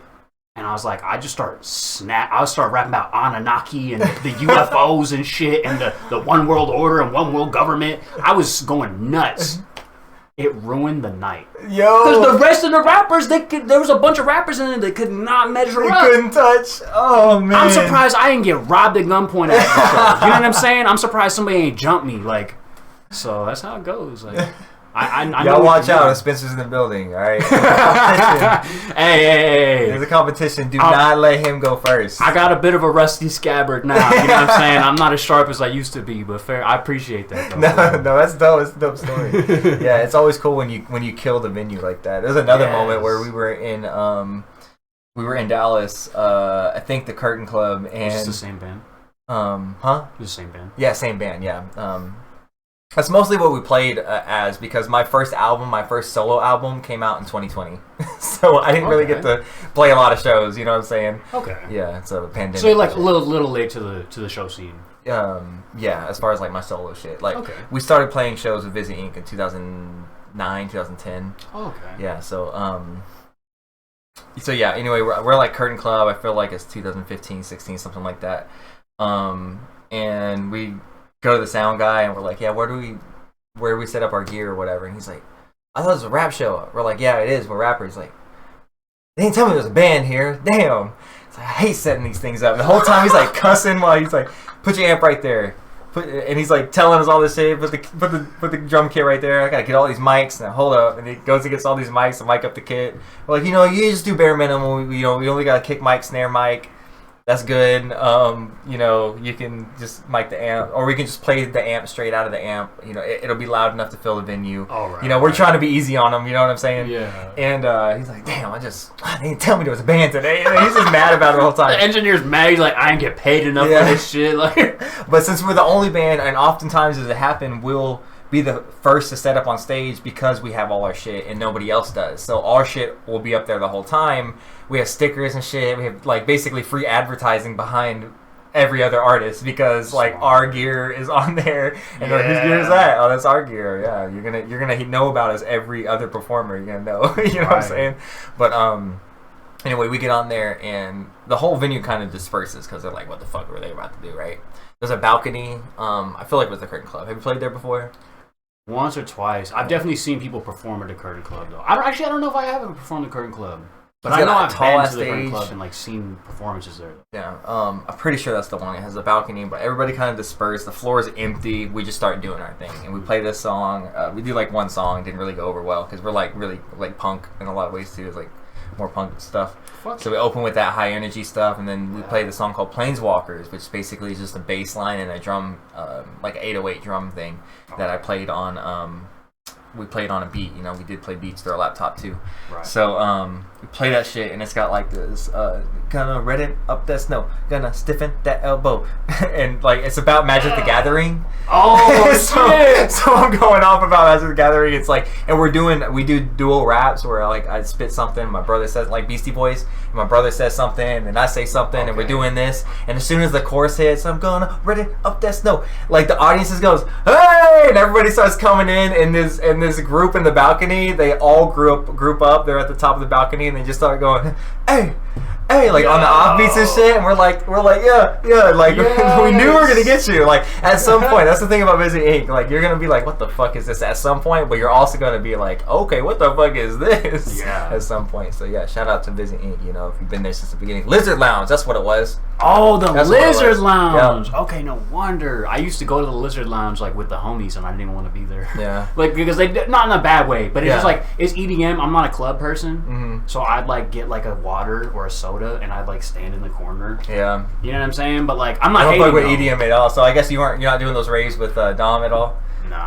But like not it's I fuck with EDM music. Like I Yeah. think it's really dope, and I enjoy listening to it sometimes. But like I'm just not big on the scene. I've never been to a Yeah, rave. I'm same thing. Like I've never been to a rave either, and I don't want to do Molly or X. You know? Like, I'm not interested. in Don't trying do to- it. Well, fuck with your brain chemistry. Dude, I Don't know, do it. and because like the thing is, like it makes you feel music better, and like makes music better. I'm like, nah, I'm not trying to get addicted to anything because I know I love music. If it can be better, then I'm Oh, just gonna get no. addicted to that shit. They so. say the same thing about sex. They say if you take ecstasy or Molly and then you have sex, like it's not the same ever again. Really? Holy shit! Yeah, nah, I ain't fucking with that. But I will say too, be careful because exos, like the MDMA is not pure anymore. First of all, Oh fuck. and second PSA. of all, PSA, and second of all, and a lot of people know this, but also Molly's, a lot of them have meth in them. Oh shit. You know what I'm saying? Be careful. If you get what you're getting, know who you're getting it from. Maybe know somebody that can test it if you don't know how to test it. Be very careful out there, boys and girls, because you will die real quick, or you'll get hooked, or you know what I'm saying? Some shit. Like, Yeah, hell yeah. A PSA definitely, because I definitely didn't know this. I don't know how much of my viewers that'll come back and watch this will know that. So thank you for that good information in case we ever want to try some Molly or MDA. For sure. He said, do this Molly to help you feel the pizza. It's a Mike Birbiglia joke. Yeah, wait, what? That's just wild. What the fuck? Yo, hey, if pizza can get any better, I don't know how life can get any better than good ass pizza. Drugs are scary. Sip herbal tea instead of Molly. Hell yeah. Wait, was he responding to Sensei? What did he say? Yeah, Painted, that's my wife. She said people will sip herbal tea instead of Molly. Oh, okay. He said, oh, we will. And Sensei said, oh, we will. Hell yeah. This is the truth. That's fantastic. Yeah, I feel like I was going to go somewhere else with that. Just one last place I was going to go. Oh yeah, I was gonna say I'm inspired by EDM as far as like production wise. I love the sounds, the layers, how clean like the low end versus the mid range versus the high end. Like especially once I really got into producing, like my own beats and having to learn all that shit. Like I'm definitely inspired by like EDM, like a lot of like garage, more like garage and UK type stuff. But Oh yeah, because there's a ton of EDM, especially the early dubstep stuff that came out of the UK for sure. yeah, Like, because I don't know a lot of the artists' names from back then. yeah, I don't really know anything. Funny enough, it was a weird thing with a hey. Hey, what's up, Ty? Welcome in, man. Hey, hell yeah. We're here doing the dang thing. That was nice. That's all you read. Oh. Hell yeah. But a lot of the early, like I remember when Modern Warfare 2 was popping like heavy, people would make like Call of Duty montages. Or even like Halo montages, and that was a big thing. Was like dubstep. It was always the backdrop, and so I discovered like a lot of songs back then because I was pretty big into dubstep for like a year or two, especially when I first started smoking weed. Yeah. Something about dubstep when you're fucking first smoking weed is intense. You're like listening to dubstep and you're super fucking like blowing out your mind, and you're like you're just like womp womp womp. You're like just freaking out. Like it's just intense. But yeah, you get the right sound system. Like it's oh my god, like it's powerful. Yes, or even just a good pair of headphones, like some over ears. Yeah. But yeah, the EDM, I feel that because like the way they mix their shit is intense. Yeah. Like it's very, very meticulous. Me and Dom, you can ask Dom. Me and him used to live with a EDM DJ, and he used to make like his own tracks, and we'd watch him, and like that shit is very, very evolved. Oh hell yeah, it is, dude. Because it's instrumental music, so instrumental music you have to really, you can't fall back on lyrics because. Like, I think that's one of the things that stunted me as, like, a producer early on is because, like, I've listened to shit like early Jawbreaker records, old hardcore punk like Minor Threat and Black Flag and Millions of Dead Cops and, like, all these bands. Big Boys, shout out Big Boys from Texas, most slept on punk band in the world. I'll say it every stream if I fucking never have to. I'm sleeping too. Shit. Yeah, dude. Anyway, Yeah, dude, these recordings are horrible. They're terrible recordings. Like, they're bad. Like, but that always proved to me that it's not always the recording. It's the song. The song is always the most important thing. If someone's saying something that resonates with you, or there's just something different and innovative about the way someone's playing an instrument, or is creating or whatever, then or it's just like a particularly good like solo or something, like on the old Jimi Hendrix records before they were like really remastered. Jimi Hendrix was one of the first innovators of doing crazy production techniques, like reversing stuff and like the stuff that Pink Floyd is like really known for. Like, like Jimi Hendrix would go in the studio and be like, "How can you fuck up this? Can you make this go from that speaker to that speaker?" And and back in those days, this is all analog, so they'd literally be moving like. The track would play through and they'd be moving faders and moving things, and like when you mixed a song back in the day, you had to perform it. Like it wasn't like you move a knob and then you listen to it and like move another knob, listen to it. No, you had to catch it as it was going to actually record it. So that shit was hands on. Like, it was in the literal sense. Exactly. I feel like those people that did those recordings, those old, like you talking about analog and like tape and all that, like. Man, that shit, I don't know how the fuck those dudes were wizards. You know what I'm saying? Like, that's... Like, it was a performance, and it's a performance art in itself. Like, to be able to do that, capture it, like... Yes. If a vocal came in, they would turn the guitar down a little bit. Yeah, exactly. Yeah. And they would be like, okay, how's that mix? Let's try again. Are you sure we're going to be able to top that one? Right. And then, it's like doing, a one-take verse. You know what I'm saying? Because I don't know if you ever try to do that, or if you normally do that. I'm notorious for one takes. Like, yeah, I don't like to cut in, but like I will cut in sometimes. Yeah, like if I feel like it's just nothing else I can do, or like if it'll make the verse work better. But I notoriously love one taking. Like if you listen to a lot of my music, especially like the SoundCloud stuff, there's a lot of early records on there, and you'll hear me like da da da da da da da da. It's bad. Yeah, it's more natural, especially with hip hop. Yeah, I definitely like doing one takes. Like, I've never really recorded a verse that I didn't know. You know what I'm saying? I'm not ever reading off my phone or anything like that. I gotta know it, and I have to go through it over and over again. That way I can like perform it into the mic. And if I do punch-ins, it's usually like between the verse and the chorus. But even then, sometimes I'll do the verse and then let the chorus play through, and then try to do the second verse on the same take too. You know what I'm saying? I try to do as much as possible in one take and leave it as uncut as possible, because that's like, same thing with guitar playing. If you're playing chords or just something will sound weird if you cut into it at the wrong time, or if you can't find a good spot to cut in. Guitar solos, oh my god, it's been so hard to record those, because like I want to punch in, but it's just literally not possible, because like sometimes you're sustaining or a weird wonky note happens and you can't really bring it in. So all my guitar solos, like the Traffic Lights one, it's like 2 minutes long or some shit like that. Yeah. All one take. But that's literally me. Like Dwayne Johnson, also one of my favorite songs. Not one of my favorite songs I've recorded, but my favorite music that I've recorded. The half end of Dwayne Johnson is just a long ass guitar solo, like another 2 minute solo. And when I first wrote that solo, I looped it's 2 chord progressions. One goes for like 8 bars, and then it goes out for another 8 or 12 bars at the end in a different chord progression with a little break in the middle. And I played the solo all the way through and did the little wah over the break, and then played the rest of the solo. And I would go home, put on headphones, play the loop, and then just play play it from beginning to end and let it loop. And I would just play the solo over and over again. And I did that for like an hour a day, every day, for like 2 or 3 months. And the end product is is that solo on Dwayne Johnson. And it's like, I was like, that's one of my favorite things I've recorded, and that's like the thing, like, that's pretty much what that song is about. The line of Dwayne Johnson is Stone Cold, like Stunning Steve, like it went from Stunning Steve to Stone Cold, and hold up, let me think of the verse. I'm gonna get it. Somebody else, Payne is probably gonna get it before I do. Oh yeah, the more things I learn, the more I change my ways. Didn't go from change my ways. go from Sunday Steve to 316 wasn't just one day, and Dwayne Johnson didn't get those muscles for his birthday, so keep stacking plates while I arrange voicings I've never played, which is like about guitar. And at that same time, I played a D7 chord, which is a chord I've never arranged in a song. So it's like meta, like I'm also talking about the chord that I just hit for the first time ever in any song.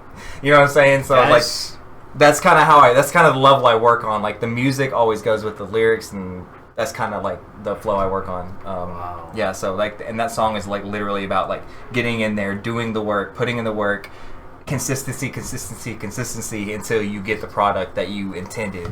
I don't want to like just totally like shit on myself, but like I feel like I you know, I'm a rapper. You know what I'm saying? Yeah. I'm just a dude that writes and like and freestyles and been doing it for a while.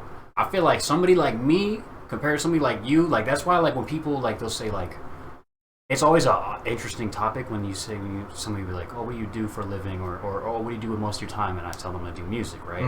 And then it's that interesting experience of, oh, what kind of music? Yeah. And then I'm always like, do I tell them I'm a rapper? Because if you tell somebody you're a rapper, they immediately assume you're like a convict, like a ex-felon. You know what I'm saying? They immediately assume you're a drug addict or a drug dealer or whatever. Or they assume you're just ignorant, or you're just like one of, you know what I'm saying? It just their mind goes crazy. Yeah. And I just feel like, I don't know, man. That's mad respect, because that shit to me is cool as fuck. Like, I remember growing up listening into, you know what I'm saying, whatever, Led Zeppelin, AC/DC, you know, and just being like, man, it'd be cool to be able to do something like this one day.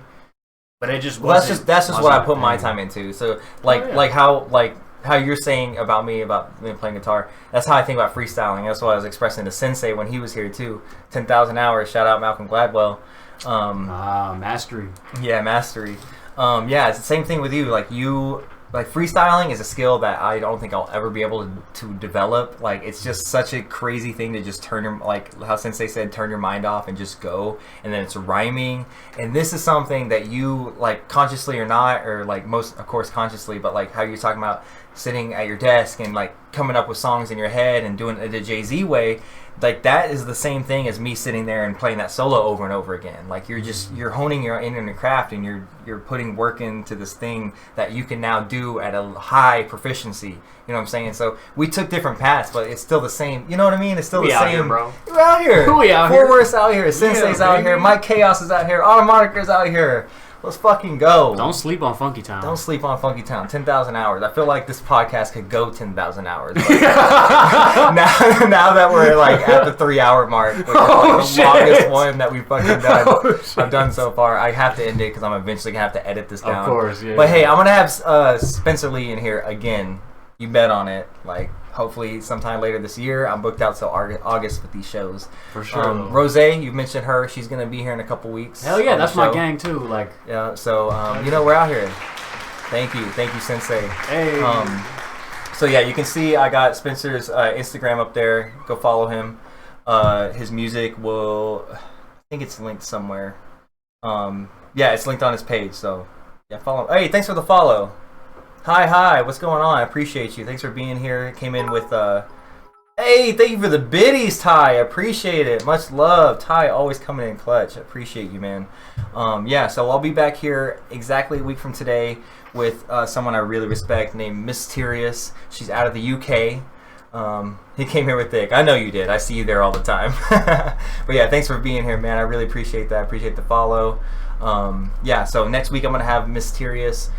She's a rapper out of the UK. She's doing big things. She's been featured in BBC. Yeah, she's fantastic. Has a hell of a story. I can't wait to talk to her. Ella, hey, thanks for joining. Thanks for the 3 hearts. You know, I really appreciate that. Well, thanks for chatting for the first time. I'm ending the stream right now.